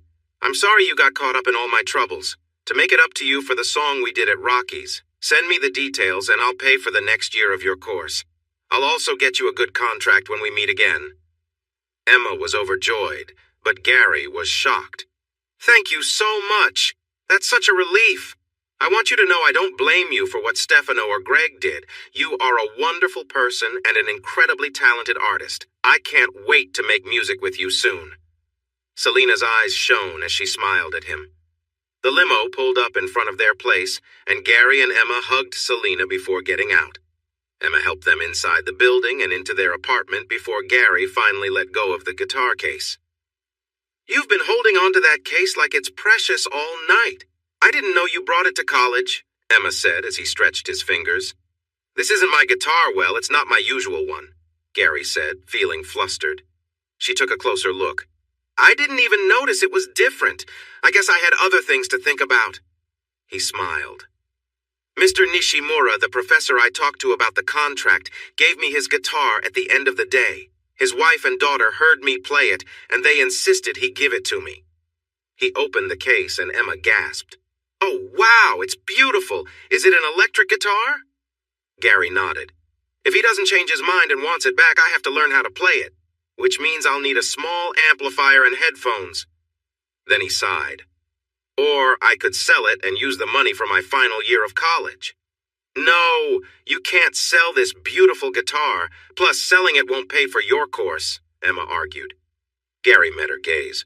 "You're right, but it would really help with the expenses. It's a $5,000 guitar." Emma's eyes widened, and she covered her mouth with her hands. When she regained her composure, she shook her head. "I can't handle any more surprises tonight. Let's just go to bed. Are you okay to sleep?" Gary nodded. "The doctor said I don't have a concussion." "I should probably leave a message for Dennis to find someone else for tomorrow's classes," Emma said. Gary placed his hands on her shoulders and looked into her beautiful blue eyes, filled with concern. "I'll be all right. I promise to take it easy tomorrow. Nothing too demanding or stressful for my brain either. Let's see how I feel in the morning." They changed into their sleepwear, brushed their teeth, then crawled under the covers. "Could you do laundry tomorrow?" Emma asked quietly. Gary chuckled softly. "Of course, my love." Emma nestled close, while Gary tried to ignore the images flashing in his mind of Greg as he fell before the train. It took him much longer than Emma to drift off to sleep. Gary managed to assure Emma that he was fine alone, so she didn't call in to take the day off. Dennis had been a bit irritable lately, and she didn't want to risk him taking the classes from her. Yet, she had been receiving great feedback from the clients. As she walked the last block to the building, she enjoyed the warm afternoon sun on her face. Living in the city often felt like being surrounded by tall buildings that blocked out real sunlight. She tilted her face up to the rays and smiled, savoring the warmth. Just as she was enjoying it, she stepped into a shadow. She glanced up in annoyance and froze. It was a large billboard blocking the light, but the image on it made her heart race and made it hard to breathe. There she was, huge on the billboard, wearing that tight purple workout outfit. Her jaw dropped as she realized the picture had been edited to draw attention to parts of her she never wanted highlighted. It was her body, but she never smiled like that when she wore the outfit. More dishonest editing was happening here. Most importantly, she wanted that billboard taken down. Immediately. Angry, she rushed the last block into the club. She spotted Dennis walking around and went straight to confront him. Dennis smiled brightly at her and tried to lighten the mood. "Hey, did you see that amazing billboard? It's already bringing in customers. I look good too." Emma knew he was trying to calm her down, but he had crossed a line this time. It was time for him to start paying attention. Seeing her ready to confront him, Dennis raised his hands and gestured for her to follow him to his office. They stepped inside and he closed the door behind her, then took a seat at his desk. Emma stood in front of his desk with her arms crossed tightly. "I never agreed to the picture you used or the outfit. That's a changed photo and it's embarrassing. I want it taken down." Dennis was starting to get frustrated with Emma's attitude. At first, her small-town habits were charming, but now they were putting their costly marketing plan at risk. Lately, she hadn't been coming in much, making him doubt her commitment to the job. Now, she was causing more trouble. If she weren't so popular, he would have sent her away already. He understood he couldn't change her mind about the billboard, so he decided to show her how things worked in the city. "I don't need your approval for the image or outfit. You signed a form that allows me to use the pictures however I want." He gave her a condescending smile. "I never signed that form." Dennis stared at her for a moment, then frowned. Of course you did. Dino gave you the clipboard. I saw you leave it on the front desk after you took it to the changing room. I took it to the front desk because the pen didn't work. Then you hurried us out before I had the chance to sign. I didn't sign anything. Take the billboard down. Dennis remembered pulling her out of the office to avoid an awkward situation. He frowned. I've already paid for the printing and the space for the next 3 months. Then take it down or I will quit and take action. Seeing the determination in her eyes pushed Dennis over the edge, and he leaned back in his chair in frustration. You ungrateful person. After everything I've done for you. Emma leaned forward over his desk, resting her hands on the surface. I never asked for your help. I would have succeeded on my own. Dennis smirked at her words, not wanting to take them seriously. You only got those opportunities because I stepped in to give you Yvonne's sessions. Emma blinked in surprise. Yvonne had a contract that allowed her to renew as long as she was able, or I bought her out. She had to leave so you could shine. I made that happen for you. I never wanted that, Emma exclaimed. Oh, come on. You took all the time slots, even the ones Yvonne didn't take. You were the one who benefited the most. You put a good trainer in a tough spot and told me I would only cover her sessions while she healed. You asked me to do a photo shoot and change the picture to make me look over-sexualized. I didn't sign anything. Then when my classes became popular, you added extra ones without asking if I could manage. There are many great trainers here. You could have shared those extra sessions, but you took advantage of me. Emma shot him a look filled with disdain. You're terrible. I want nothing to do with your bad choices. I'm done. You can't leave. I did those things to help you. I made you who you are, Dennis shouted. Emma pushed away from the desk and walked out of the office. She needed to be in a place where others could see what would happen next. Dennis jumped up, feeling angry and ready to confront her. Then he noticed the alert on his phone blinking. His face turned white as he remembered their argument from when she leaned against his desk. Oh no. He quickly turned off the alert and heard the sound it made since his door was now open. He hurried out to find everyone looking at him. Many were on their phones, but their eyes were glued to him. Emma stood with the other trainers, her eyes fixed on him. He was in trouble. Dennis decided to run. Nancy Delaney waited for the other trainers to finish talking to Emma before approaching her. That was amazing! Emma smiled back, then her face fell.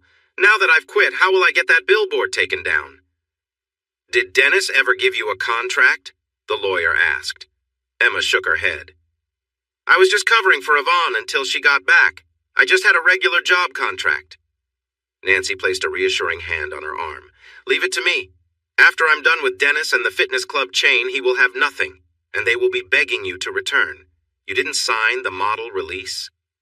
They gave me an empty pen to sign it, and then Dennis hurried me out of the office, so I forgot, Emma explained. Nancy grinned. How much did they change the photo? She asked. Emma sighed. It's my head and body, but the photographer only got one photo of me in that outfit. I changed into my regular clothes right after. I wasn't smiling like I am on the billboard when he took that shot. He also made my figure look bigger. Nancy smiled widely, excited for the challenge. I'll take down the photographer, too. Emma looked worried. I was just joking about suing Dennis. I don't have money for a lawsuit, and I just lost my job. Nancy gave her arm another comforting pat. Emma, I'm going to do this for free. It feels good to make things right. Emma gave a hopeful smile in return. Honestly, Nancy's help wasn't just out of kindness. She wanted to keep Emma as a trainer at the club because she always felt great after their sessions. She also enjoyed taking down people like Dennis and his shady photographer friend. This case would be particularly satisfying. Gary finished his exams and his college year was over. With his second year paid for, Gary felt less stressed, but he knew he needed to look further to find new bookkeeping clients to help pay for his third year. He hoped that the album Selena was planning to produce might bring in some money, but since he didn't understand the music business, he wouldn't rely on that. As June began, the weather got nicer and the summer forecasts were looking good. In the first week of June, Gary and Emma received an invitation to a celebration of life event for Greg Yossman. They prepared for a long weekend and met at Selena's house early Friday morning. She had arranged a comfortable coach to take her and some friends to Martha's Vineyard. Gary brought his guitars, as she had asked, since many musicians would be there, leading to fun jam sessions. Emma was thrilled to see so many talented people from the music world boarding the bus, and Gary was happy to meet them, too. There were 3 guitarists, 2 bass players, a keyboardist, a drummer, and 3 friendly women who sang backup in Selena's band. Selena mentioned more guests would arrive on their own. Everyone on the bus was very welcoming, especially when Selena introduced Gary as the mystery guitarist from her last album. Emma got along with everyone just by being herself. The ride lasted over 5 hours, but the time sped by thanks to lively conversations and shared memories. When the bus reached the mansion, Gary and Emma looked out the window, surprised by the large 2-story building. It was impressive. On one side, 3 delivery trucks were parked. People hurried from the trucks into the house carrying boxes and food trays. Gary guessed these were the caterers preparing for the event. Once everyone exited the bus, Selena addressed them. "Please see Janice to get your assigned rooms. You can have a quick lunch in the dining room where there are sandwiches, both vegan and regular, and salads. You have the rest of the afternoon to explore the grounds or relax on the beach. Dinner will be served in the dining room at 8 tonight." She smiled warmly. "Welcome!" Everyone grabbed their bags and walked to the side entrance, where a cheerful brunette awaited them with a tablet and some floor plans. She helped them find their assigned rooms. Following the map, Gary and Emma discovered their room on the 2nd floor, which had a beautiful view of the beach. The room looked beautiful, and they had a nice bathroom with a big shower. "Let's go for a run on the beach," Emma said quickly, smiling brightly. Gary rolled his eyes but knew she was right. He hadn't been running as much as she had. For the past 2 weeks, Emma had been in touch with a lawyer friend who was talking to the people in charge at the gym where she used to work. Mrs. Delaney was also helping Yvonne with her case against them for free. Nancy had convinced her to wait for an answer from the gym before looking for a new job, and the lawyer believed they would respond soon. Emma and Gary were relieved to find out the billboard was no longer showing Emma's face to strangers passing by. The photographer also didn't have a license to work in New York. When Nancy told Emma she would take care of things, she meant it. "Come on, Mr. Lazybones," Emma joked, and Gary quickly put on his running clothes and followed her downstairs, out the front door, and along the path to the beach. They paused on the firmer sand by the water and took in the fresh sea air. Emma began stretching with a big smile, and Gary joined her. Once they were warmed up, Emma led them down the shoreline, and Gary matched her pace. They exchanged silly grins as they ran. It felt like paradise. Gary was very hungry by the time dinner arrived. Janice stood at the entrance, directing people to their tables. Everyone seemed to be enjoying themselves and shared a love for music, which kept the conversation flowing without any issues. Emma and Gary found themselves sitting next to Selena. Dinner was served buffet-style again, so they filled their plates with hot roast beef, steamed vegetables, and a side salad before returning to their table. Raven, Delia, and Letitia, Selena's backup singers, joined their group, and there was plenty of laughter during the meal. Emma was impressed by how well they could sing together. Years of practice had paid off. After dinner, everyone was invited to bring their instruments down to the lower level, where a spacious room with couches was set up in a circle. Anyone who wanted to join in could, and equipment would be provided for electric instruments. Gary took his acoustic guitar downstairs and noticed Emma talking to a group of musicians with long hair. "What's this?" Gary asked as he approached Emma, raising an eyebrow at the men. Emma saw he wasn't too worried, but she took his hand to reassure him. "Just chatting with one of the few single ladies here." "We didn't see a ring on her finger," said a guy with a bass guitar.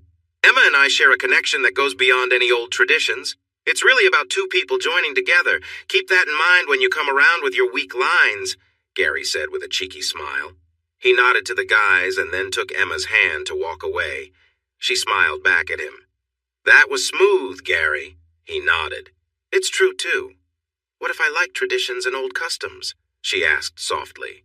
"Then you can have those," he replied, looking her in the eye. She held his gaze, and after a moment she nodded back with a pleased smile. "Gary!" They turned to see Selena waving him over. They joined her and 2 others, and she introduced them. "Gary and Emma, this is Eric Gladstone, my bass player, and this is Julie Punk, my percussionist."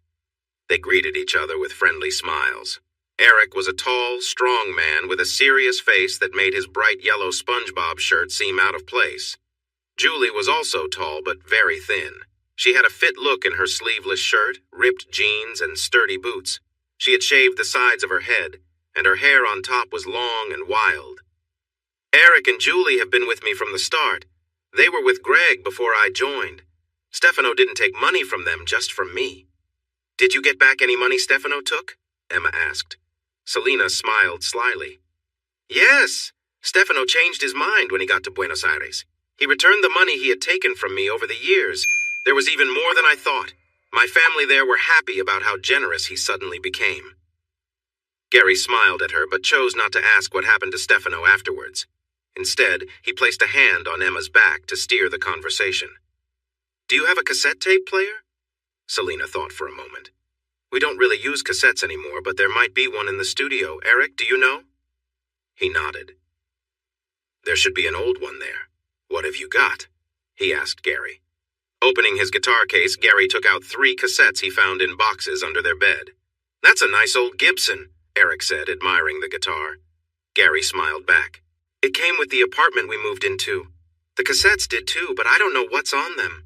Julie looked puzzled. What kind of apartment comes with a guitar? He shrugged. The last renter left it behind when he traveled the world.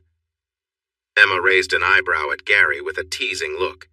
He's leaving out that the older gentleman learned he was very sick, chose to take a trip, and unfortunately passed away while he was gone. He had no family, so the landlord said we could take everything in the apartment. Great find, Eric said as he reached out for the cassettes, and Gary nodded while handing them over. Eric looked at the labels with interest. Burn, April 1989. Selena raised an eyebrow. I wonder what burn means. Julie smiled. I've heard of burning a CD or a DVD, but not a cassette. Eric shook his head. CD burning didn't become common until after the late 90s, not back in 1989. He checked the other 2 labels. Burn, November 1987, burn, July 1988. He frowned. This is making me curious. Let's go listen. He walked ahead with Selena, Julie, Emma, and Gary following. They left the big room, walked down a hall, and entered a door on the left, halfway down. They found themselves in a control room for a recording studio, with lots of equipment on one wall. There was a large audio mixing station with many controls. Greg smiled at Emma, who looked around in amazement. Selena turned on the mixing board, and Eric went to the wall where a dual cassette player was set up. He turned that on and inserted one of the cassettes. Selena adjusted one of the controls on the board and nodded to Eric, who pressed play. The tape was quiet at first, then a distant whistle could be heard before fading away. A kettle? Emma asked, smiling, and Selena and Eric nodded in agreement. They heard a few more everyday sounds, and Eric reached for the fast-forward button. Wait, he's talking, Selena said, raising her hand to stop him. A deep voice approached the recorder. Burn, April 1989. Let's do this. Eric's expression changed. He looked at Julie. Go get Benny, he said, excited. Gary watched and smiled as he recognized the sound of a guitar. It had a deep, warm tone. The sound turned into a melody that was slow and sad, bringing to mind a smoky atmosphere of a cozy stage, pure blues. Julie returned with an older man. He had a coffee-colored complexion, peppery gray hair, and a trimmed beard. He wore dark glasses and nicer clothes than anyone else there. He looked at the group with curiosity, then slowly smiled as the voice they had heard began to sing. Gary watched Benny's face change with emotion. Recognition shifted to joy, curiosity, and then confusion as he tried to understand. I don't know this one, Benny said quietly. How? He asked with wonder. A fleeting look of sadness crossed his face before he fixed his gaze on Eric. What recording is this? Eric looked at Benny closely. You know who this is? Benny frowned. That's not funny. Of course I recognize Casey's voice. When was this recorded? I don't recognize the lyrics, and I know all of his songs. April 1989, Eric said. Benny's expression changed. What? That's impossible. He died in 1982. Apparently not. Gary and Emma found his hiding place when they moved to New York City. He looked to Gary. "Last summer," Gary said. Eric nodded. "They moved into an apartment of an older man who had a serious illness, took a trip around the world, and passed away on the journey. Gary found Casey's guitar under the bed and these cassettes." He held up the other two, and Benny took them and read the labels. "Who was Casey?" Gary asked. Benny snorted but looked a bit uncertain. "Good question. The man lived to change who he was. When I met him in '68, he'd already had 2 stage names and settled on Casey Byrne Burnell, a new voice in blues. I was learning how to play, and he helped me even though he was just 5 years older. I ended up being his friend for a long time. We shared a house in New Orleans during the '70s. Then he got sick and fought hard. I thought he was winning, then he disappeared." "Who told you he died?" Selena asked. "A fan sent me his obituary from a newspaper in Arizona," Benny said as he thought about it. Finally, he shook his head. "It's sad. To be that talented and only leave behind a few cassettes." Emma exchanged a glance with Gary. Selena noticed. "What is it, Emma?" "Gary brought 3 tapes, but there are 5 shoeboxes full of cassettes," she said as she watched their reactions. "Wow!" Benny exclaimed. They were quiet as Burns sang about his lost love. "This is really good," Gary said. Everyone nodded but stayed quiet. Benny finally spoke. He went back to writing and playing, but he didn't share anything. With that many cassettes, he might have hundreds of new songs. "Why didn't he release them?" Emma asked. "Maybe he left behind his stage identity, but his creativity stayed strong," Benny suggested. Selena looked at Eric and nodded. He turned off the player and rewound the tape. Once it was done, he put the cassette back in the case and handed it to Gary. He placed it back into the guitar case. "Is that Casey's guitar?" Benny asked. "No, it's Gary's," Selena said. The older man nodded. "Yes, I didn't mean anything by that. You've shown you can create magic with it." He smiled at Gary. Selena's eyes brightened. "That reminds me. I brought the recording Greg made the last time we played with Gary. After the celebration of life tomorrow, I'll play some tunes from it for everyone at the gathering." "Let's join the others and see if anyone is doing something fun," Eric said. They turned off the equipment and left the small control room to go back to the main space where they could hear music, laughter, and friendly chats. They listened for a while, and then the musicians finished their set. Everyone clapped, and Selena pulled Gary and Emma back to the big couch where Eric had his bass, and Julia was sitting in front of some digital drum pads. She twirled the drumsticks in her strong hands and smiled at Gary. "Do you want to get your electric guitar?" Selena asked. "I'll get it," Emma said cheerfully, hurrying away. Selena smiled. "She has a lot of energy." Gary nodded with a fond smile. "You have no idea." Eric handed Gary an instrument cable. "What will you do with all those tapes of Burns' songs?" he asked. Gary shook his head. "I don't know. I really don't want them to sit on those old tapes. I'm not sure how much longer they'll last. Tapes won't last forever. They should be turned into digital files and shared somewhere." "I totally agree," Benny said as he joined them with another musician who appeared older but had much darker skin than his friends. "So it's true. You have many tapes of Burns' music?" the newcomer asked. Gary looked at him and nodded. "Maybe we can work out a deal to buy them from you," the man offered. "Oscar, Gary isn't in the business yet, and we haven't even signed him yet. If Gary is interested, he should get a business manager to help him understand the value of the recordings." "Look who's turning into a businesswoman," Oscar replied. Selena frowned. "That should have happened sooner." Oscar switched gears. "I thought he was a musician," he said, as Emma came back with Gary's electric guitar case. Emma smiled as she carefully passed the guitar to Gary, who smiled and gave her a quick kiss, making her grin even more. "Gary hasn't played professionally yet and doesn't have a manager," Selena continued. "Once we get him to sign the contract I brought, we'll be working on a studio album." Oscar raised his eyebrows. "With a tour?" "Not with me," Gary said firmly to clarify. "That's not the way to become a famous musician," Oscar suggested. Gary smiled back at him. "That's fine by me. I plan to be an accountant." Oscar laughed, but it faded when Gary looked at him seriously. "You're not joking," Oscar exclaimed. "Gary is a great bookkeeper already," Emma said proudly. "Music is his way to relax." After giving her a gentle nudge with his shoulder and grinning, Gary took his new guitar out of the case, and the people around them widened their eyes. "Not a professional, and you have such a beautiful and pricey guitar?" Benny asked. Gary shrugged a bit shyly. "It was a gift, from a fan of my performance that night at Rocky's." "Rocky's?" Oscar asked. Selena smiled. "It was the small club in Gary's neighborhood where we first played together. My latest song?" The man's eyes brightened. Then he glanced at Gary. "That sounds like an amazing gift."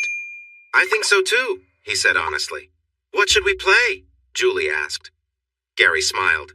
"Can I make a request?" he asked, and they nodded. "Since I first played this on an electric guitar, I've wanted to do it with other instruments and vocals." "What song?" Selena asked with curiosity. "Sultans of Swing by Dire Straits," he replied, looking hopeful. Selena turned to Oscar. "Gary's on lead guitar, but we need another. Would you like to join us?" The man nodded with excitement. "Benny, would you be our keyboard player?" Benny also nodded with a smile. Once they had the extra instruments set up, Gary finished tuning his guitar, and Eric adjusted the amp so Gary could get the best sound. They were ready to begin. The other guests gathered around to see how the new member would blend in. Holding her microphone, Selena looked at her percussionist. "Give us a beat, Julie." The music started, and Gary's happy smile showed that he was living a dream. She felt so joyful to be part of it. The next day was perfect for Greg's celebration of life. Saturday began with clear blue skies, and by noon, the horizon over the ocean was filled with fluffy white clouds that looked like big, soft castles floating by. Rows of chairs were placed on the lawn with a small podium. The gentle breeze from the ocean kept everyone cool as they took turns speaking about their memories of Greg. There was much laughter, a few playful comments, and some tears, but Greg had touched everyone's lives in a positive way. When the speeches finished, Selena played 3 of the songs she, Greg, and Gary had performed that night, ending with the new song. After the last notes faded, there was a buzz of excitement in the crowd. Selena returned to the podium to thank everyone for coming, then noticed the enthusiasm. Benny stood to face her. "Selena, we think that was some of Greg's best work. How many tracks did you record that night?" he asked. She smiled warmly at Gary. "We recorded 10 tracks, including the new song." "You have Greg's keyboard part in the recording?" Benny asked, and Selena nodded. Benny looked at the hopeful faces around him, then back to Selena. "This would make a wonderful tribute album. We'd all be eager to help with it." Selena blinked, surprised by the idea. She looked at the others and saw their encouraging smiles. A smile grew on her face as she felt a wave of emotion. "That would be amazing." "Let's go inside and see how we can make this happen," Benny suggested. They spent the rest of the day reviewing the song list and matching it with the available musicians. Since there were more artists than tracks, Selena and Benny decided to make it a double album. The first disc would have the original 10 songs with Gary, and the second disc would feature Greg's favorites, updated and supported by the other artists. To help customers who liked digital music, they planned to add a link on Selena's online store where people who bought the album could listen to the songs. It was a big task, but everyone was excited to take part. Janice was asked to track which artists were on which songs to make sure everyone was credited and paid for their work. Emma decided to help Janice with organizing the musicians, making sure they were in the right places at the right times. She also took photos of each artist, along with some fun, candid shots for the album cover. Her cheerful attitude helped even the most difficult musicians relax and enjoy the process. Selena would sing on every song, and she asked Gary to play on about half of the tracks on the second disc because she felt they needed a refresh. "Could I see the contract now?" Gary asked her with a smile. Benny laughed and sat down with them to go over the contract Selena had gotten for Gary from her new agent. He explained everything Gary wanted to know. In the end, Gary signed it and shook hands with Selena and Benny, who witnessed it for him. Dinner that night was a casual buffet, but no one seemed very hungry as everyone was filled with excitement. They planned to practice that night to get through as many songs as possible for the next day. The rest would be worked on Monday. Janice prepared a schedule for which songs would be recorded in what order, depending on when the artists could be there. Some guests were leaving the next morning, so they needed to finish 2 of the tracks that night. Gary sat with Eric, Benny, and Oscar, who were still trying to make a deal for the cassettes. when Emma hurried over to Gary and gave him a quick kiss. "Mr. Truman, you need to head to the studio downstairs to record your first track, Glory Days." Eric smiled. "I like this new way of getting messages. I can't wait for my turn." Emma laughed, then looked at Eric apologetically. "I'm sorry, Mr. Gladstone, but the KISS service is for a very special group of artists. Right now, it's just one name on the list."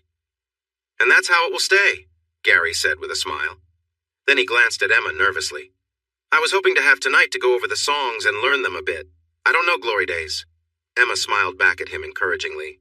"Can you play the song for me first? We have a tight schedule," she said. With a bright wave, she turned and hurried off to find her next artist. "You're a lucky guy, Gary," Eric sighed. "Can't argue with that. Talk later," Gary replied to the group and rushed down to the studio. Selena looked up, smiled, and noticed the worry on his face. "I'm not familiar with Glory Days. Can I listen to it first and then get your thoughts?" Gary asked.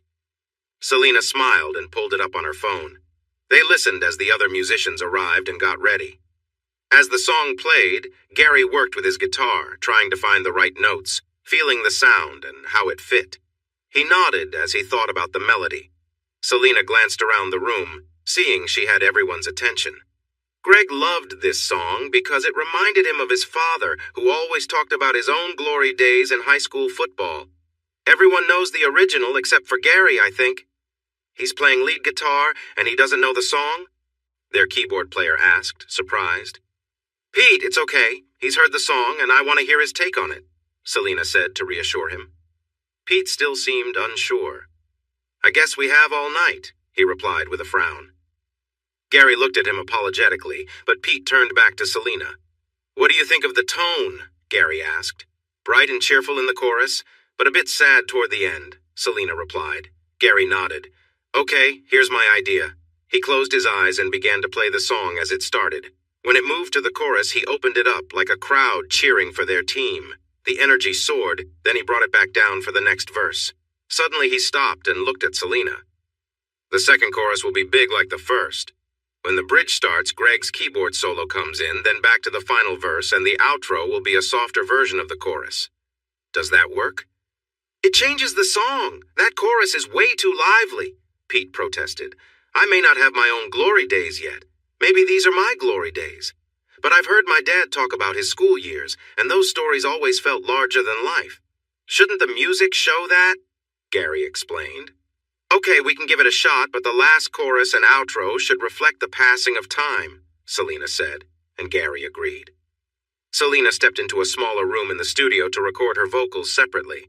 It had a window that looked into the main studio and the control room. "We're going to try it," she said into her mic. Gary took a deep breath as doubt swirled in his mind.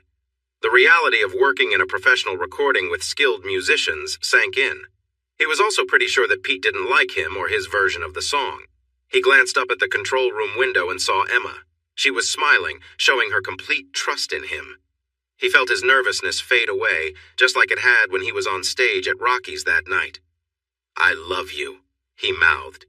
She smiled and said it back to him, making him grin again. He could do this. With Emma's love, he felt capable of anything. The music surrounded him, and he allowed his feelings to flow through it.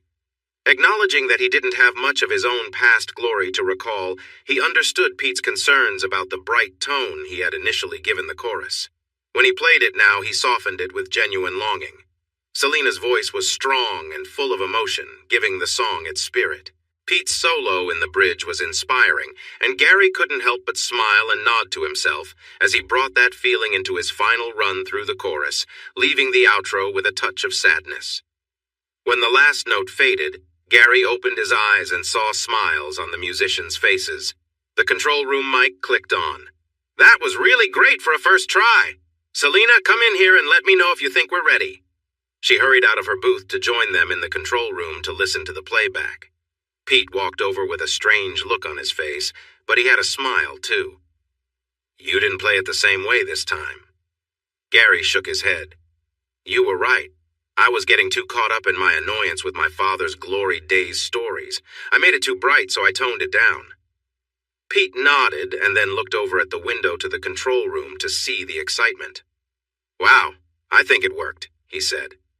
The room's mic went on again as they watched Selena dance with joy. The sound engineer leaned closer to the mic. "That's a wrap, everyone. First track is a success."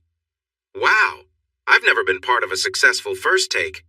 Julie grinned from behind her drums. Pete turned back to Gary, who shook his head and raised his hands with a smile. "Don't look at me. That was just good luck." He laughed. The keyboardist just smiled and nodded before heading out. The other artists who weren't part of the second recording session went upstairs as Emma dashed off to gather the missing talent. Selena burst into the studio. "That was an amazing take. Do you need help with the next one?" Gary nodded. All he could remember about September's Kiss was that it was one of Selena's powerful ballads. She played it for him, but he couldn't see a place for change since everything depended on the vocals. "What do you think, Gary?" Selena asked.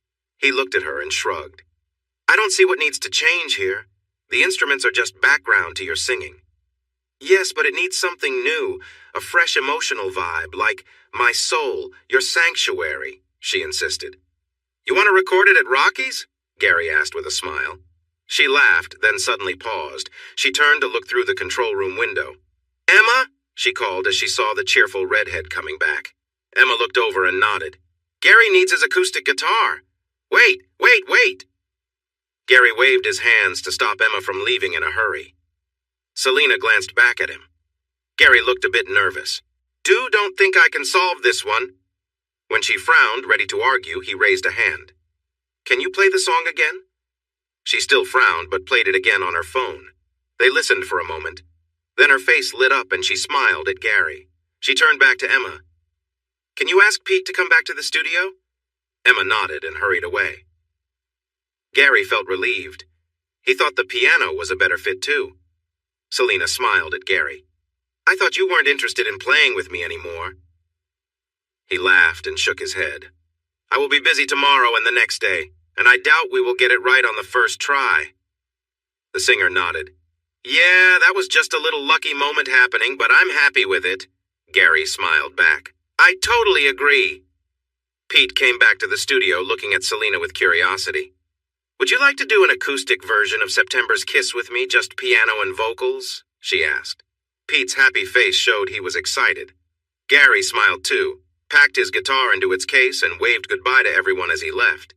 He bumped into Emma in the hallway and hugged her. "That was fun," he said.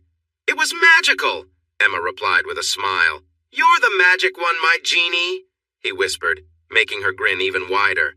"Gary, where are you?" a voice called out.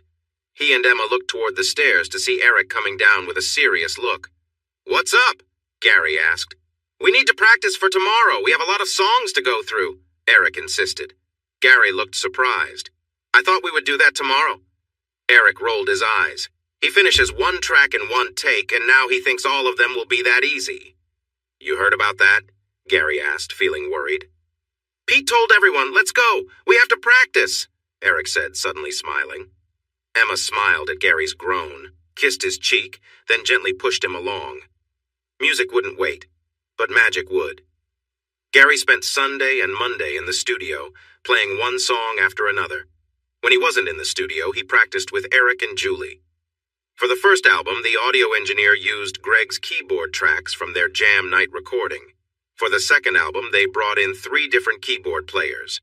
While they got 2 more songs done on the first try over the 2 days, most took several tries.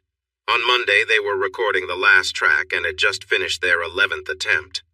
Selena wasn't feeling the excitement. Emma walked into the studio, took Gary's guitar from him, stood him up, and pointed him toward the door. "Time for a nap. 30 minutes, she said firmly. Gary had been up late the last 2 nights practicing with Selena, Julie, and Eric. Selena blinked in surprise as Emma directed everyone out of the studio. 35 minutes later, Emma brought Gary back, and they spent a quiet 15 minutes together talking as the other musicians returned one by one. Selena was the last to come in and smiled at Emma. "Thank you for that great advice," Selena said. "Sleep is important for staying healthy." "I could see everyone was tired," Emma replied. After just 2 more tries, Selena finally felt satisfied. She addressed everyone in the studio. "That's a wrap, everyone. Thank you so much for your amazing hard work. This double album is going to be fantastic." Before you leave, please talk to Janice to make sure she has your name down for the songs you worked on. Thanks again." Gary was blowing on his fingers. He had played more this weekend than he had all year. His fingers hurt. Selena walked over and gave him a hug. "Thank you for your great effort today. The songs were much better because of the feelings you helped bring out in me. It was an amazing experience. I'm not sure I'm ready to do it again soon," Gary said. She smiled at him. "Normally we wouldn't rush to finish everything in one weekend, but the stars aligned for us this time. You can't let such a chance pass." She looked at Emma. "Thank you for your help in managing everything today." Emma smiled and nodded. "It was a pleasure." Selena turned to Gary. "My agent is upstairs. You should talk to him about representing you, especially for the Burn recordings. I know Oscar is also waiting for you upstairs. He really wants to get those recordings." "Would your audio team transfer the cassettes to digital?" Gary asked. Selena smiled at him. "Not for free. Their time is pretty costly." Gary sighed and glanced at Emma. "We have something valuable here, but there are costs before we see any money, and we don't have any cash right now. Talk to Kevin, my new manager. He can give you some options." "We need to go home tonight. When does the bus leave?" Emma asked. Selena smiled at them. "The bus already left. Everyone still here is catching flights home. You'll be flying with Kevin and me tonight." Emma's eyes widened in surprise. "We've never flown before." Gary exchanged a nervous look with Emma. "I wasn't expecting to fly either." Noticing their worry, Selena realized her mistake. "Oh, I'm sorry. I thought you would rather take a 1-hour flight back on the jet. I didn't realize you might feel anxious about flying. I do it so often that it's become second nature." Gary nodded. "We are a bit nervous, but a 1-hour flight on a jet is much better than a 5-hour bus ride. We'll manage. Thanks." He smiled at Emma and signaled for Selena to lead them upstairs. "Let's go talk to Kevin." It was very early in the morning when Gary let them into their apartment. They carefully placed their bags and guitars down and tiredly walked into their bedroom. All they could think about was getting some rest. What they had thought would be a calm visit to Martha's Vineyard turned into a much bigger adventure than either of them had expected, and they were both worn out. "Oh, my phone has been off all day," Emma exclaimed as she plugged it in next to the bed. As soon as it connected to the network, it started buzzing. She had messages, a lot of them. "I should check." Gary nodded and got ready for bed. When he came back from the bathroom, he saw Emma staring at him with wide eyes. He looked at her with concern. "What's wrong? What is it?" "I got several messages from Nancy. She got an offer from the main company of the fitness chain. They want me to take Dennis's position running the club, and with a pay increase, it feels like hush money," Emma said anxiously. Gary was taken aback. I don't know what to say. Is this what you wanted?" Emma shook her head. "Maybe. One day. I enjoy what I do now." "Still, I can't help but admire Nancy's skills in getting this deal," Gary said with surprise, and Emma smiled again. "Yes, she's impressive," Emma agreed. Then she looked back at her phone. "I need to talk to Yvonne before I decide anything. This all started with the trouble she had." Gary nodded and walked over to hold Emma close. "That's my Emma. Follow your heart. It will always lead you right." She sighed happily in his embrace, and then kissed him gently. Pulling back with a smile, she said, Minty." "I can't say the same," Gary joked, and she gave him a playful glare, swatting his arm before heading off to brush her teeth. Gary fell onto the bed and relaxed after his long weekend adventure. He remembered how Emma managed to get everyone where they needed to be, and no one complained. That was quite an achievement with all those different personalities involved. Her smiling face filled his thoughts as sleep began to take over. When Emma returned, she smiled at the sight of Gary sleeping peacefully. She turned off the light and snuggled beside him, delighted to hear his happy sigh. This was her happy place. The next morning, Emma stood at the foot of Yvonne's bed after their weekend trip. The woman leaned back on her pillows, watching Emma with a calm look in her eyes, free from any resentment. Emma felt relieved about everything. "I know Dennis tried to make a deal, but it didn't work out. He's going to face consequences for the hit and run. Several people in the club are ready to share what they heard him confess over the loudspeaker," Emma said. Yvonne smiled. Yes, thank you for letting me know. Emma smiled back and nodded. The club made an offer to my lawyer. It's very generous. It seems like they are trying to cover things up, Emma said. Yvonne understood. Yes, they reached out to me too. They offered to pay all my medical bills. Would you? Would you consider coming back to the club as its manager? They offered me the position, but I'm not interested in running a business right now. Yvonne looked surprised and then thoughtful before nodding slowly. I might be open to that if you'd stay at the club and help me with my recovery. I've heard you have a lot of energy and can be really motivating. Emma felt a big smile spread across her face. She knew she wasn't to blame for Yvonne's problems, but the fact that Dennis caused them to hurt her friend made her uneasy. Helping Yvonne recover felt like the right way to ease that discomfort. Yvonne would regain her strength and have a fulfilling life. Emma was determined to help. As summer rolled on, good luck shined on Gary and Emma just as brightly as the sun did. Gary's new manager, Kevin, worked out a deal with Benny and Oscar, who bought Gary's full collection of Casey Burnell tapes. The upfront payment was enough to cover Gary's remaining college expenses and allowed him to send a significant amount back to his mother's, surpassing what they had given him for his first year of tuition. That felt amazing. Kevin assured him that his deal included a share of all future releases of the collection. It was just 5%, but it felt like extra money to him. Emma continued to excel at the club, and her classes became very popular. Other trainers tried to follow her example, and the club's atmosphere improved for everyone. Yvonne was managing the club from a distance as she focused on getting better. Emma assisted her daily, keeping her updated on everything that was happening and helping her with the exercises set by her therapist. Yvonne introduced new policies that made the club friendlier, less aggressive sales, better teamwork among trainers, and improved pay, all contributing to a healthier environment. They also partnered with nutrition brands to help clients adopt healthier diets. Emma was thrilled with this progress. In the middle of summer, the heat in New York City was something neither of them had ever felt before. It was hard to stay in their apartment without air conditioning during the hot days, so Gary and Emma found shady spots in nearby parks to relax. Gary often brought his acoustic guitar, and whenever he played, small groups of people would gather to listen. His nerves were getting better, but he knew he would never feel ready to perform for huge crowds. With less pressure to find new bookkeeping clients to support his courses, Gary spent more time hanging out with Emma as his current customers learned to manage on their own. They kept in touch with Selena, who mentioned that she wished she could play music in the park for passers-by like Gary did. Her popularity made that difficult. Gary found it funny when she shared how Greg packed Rockies with their fans after her performance there. The work on the double album was continuing, and Selena updated Gary and Emma on the progress. She said that Emma's photos and videos added a special touch to the project, making fans feel like they were part of the experience with all the talented artists involved. Customers who bought the album digitally on Selena's website got to enjoy all the images and videos from that weekend. Those who bought physical CDs only saw a few photos included in the booklet.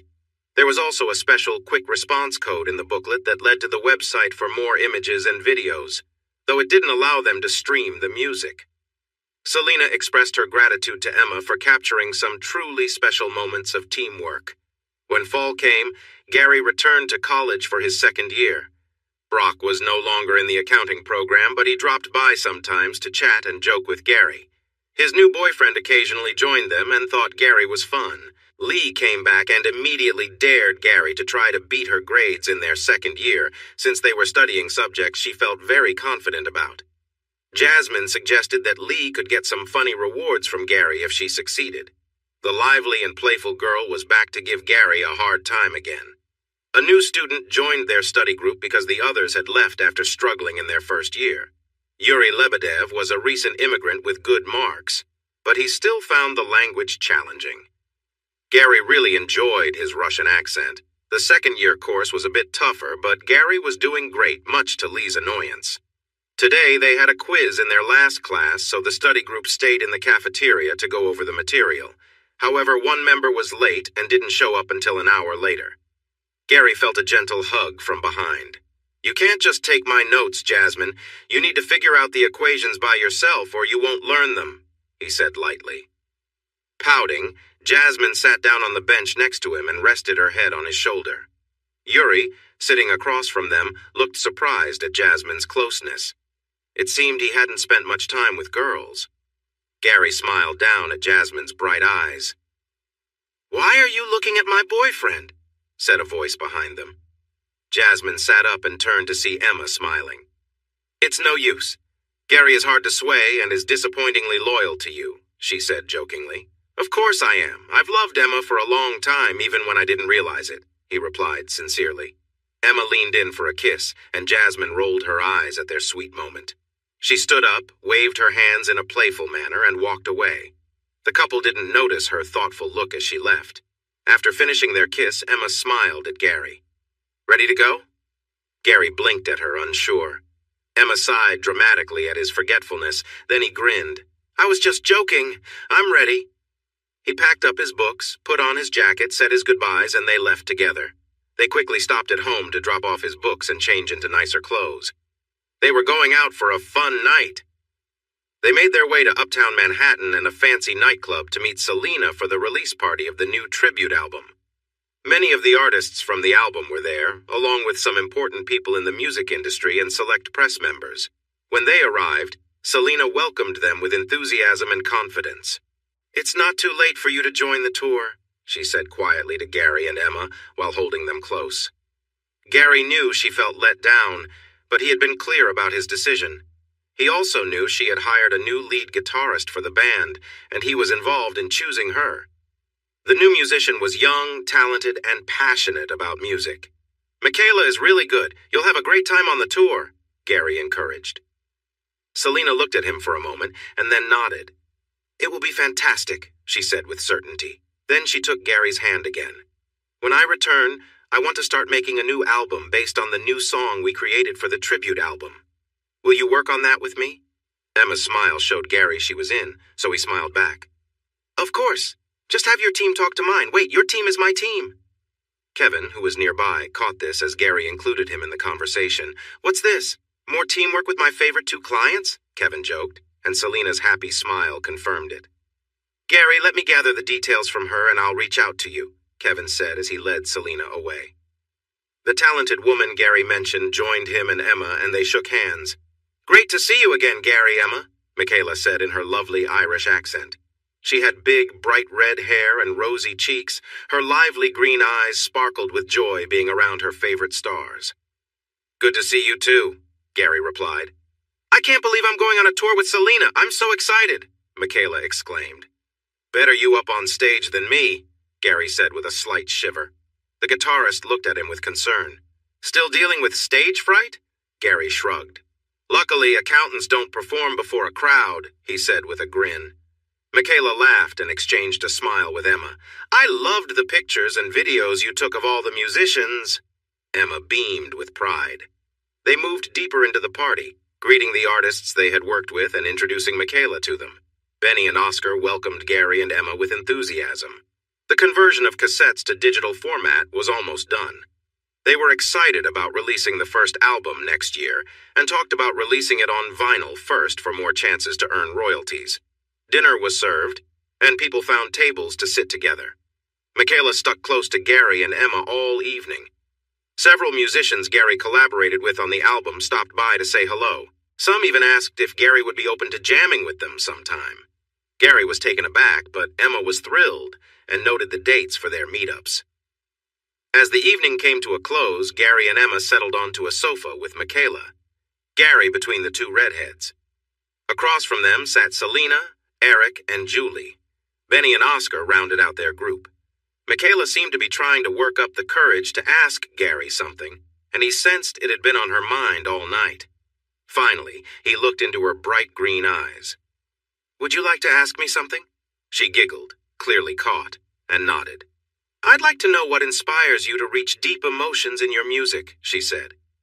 Gary saw Selena's eyes light up as Michaela leaned in to hear his answer. Gary smiled and nodded gently. "That's an easy one. It has changed in small ways over the years as we grew up, but now I see how important it really is." He noticed everyone was listening closely. "I picture a distant farmhouse at dawn on a warm, sunny morning. A dirt path leads away from me toward the house. Coming down the path is a creature so beautiful and graceful. All I can do is open my heart to her, hoping I'm deserving of her love and wishing she will always be with me."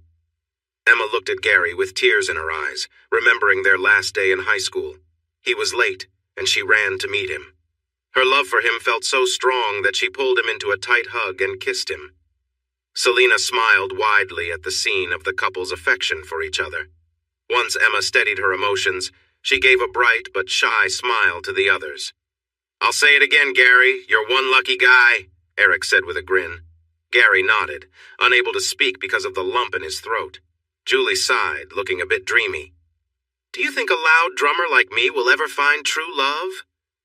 Selena smiled back and nodded. "I thought I had that with Greg, but he lost his way, caught up in jealousy and guilt. But seeing Gary and Emma, I can't help but believe in love, and the chance for love still exists for me," Selena said with a gentle smile. Gary and Emma nodded back, and her smile became brighter. She raised her glass, and everyone at the table joined in for a toast. Selena beamed at her friends. "Here's to a future filled with successful ventures, laughter in our days, comfort in our nights, deeper friendships, and most of all, love to fill our hearts." Gary couldn't think of anything to add, and saw the love Emma had for him reflected in her eyes. With her love, he felt he could do anything. Hey everyone! Thanks for watching. Don't forget to subscribe and turn on notifications so you won't miss any of the exciting stories we have coming up. What do you think about the characters in this story? Let us know in the comments. We'd love to hear from you.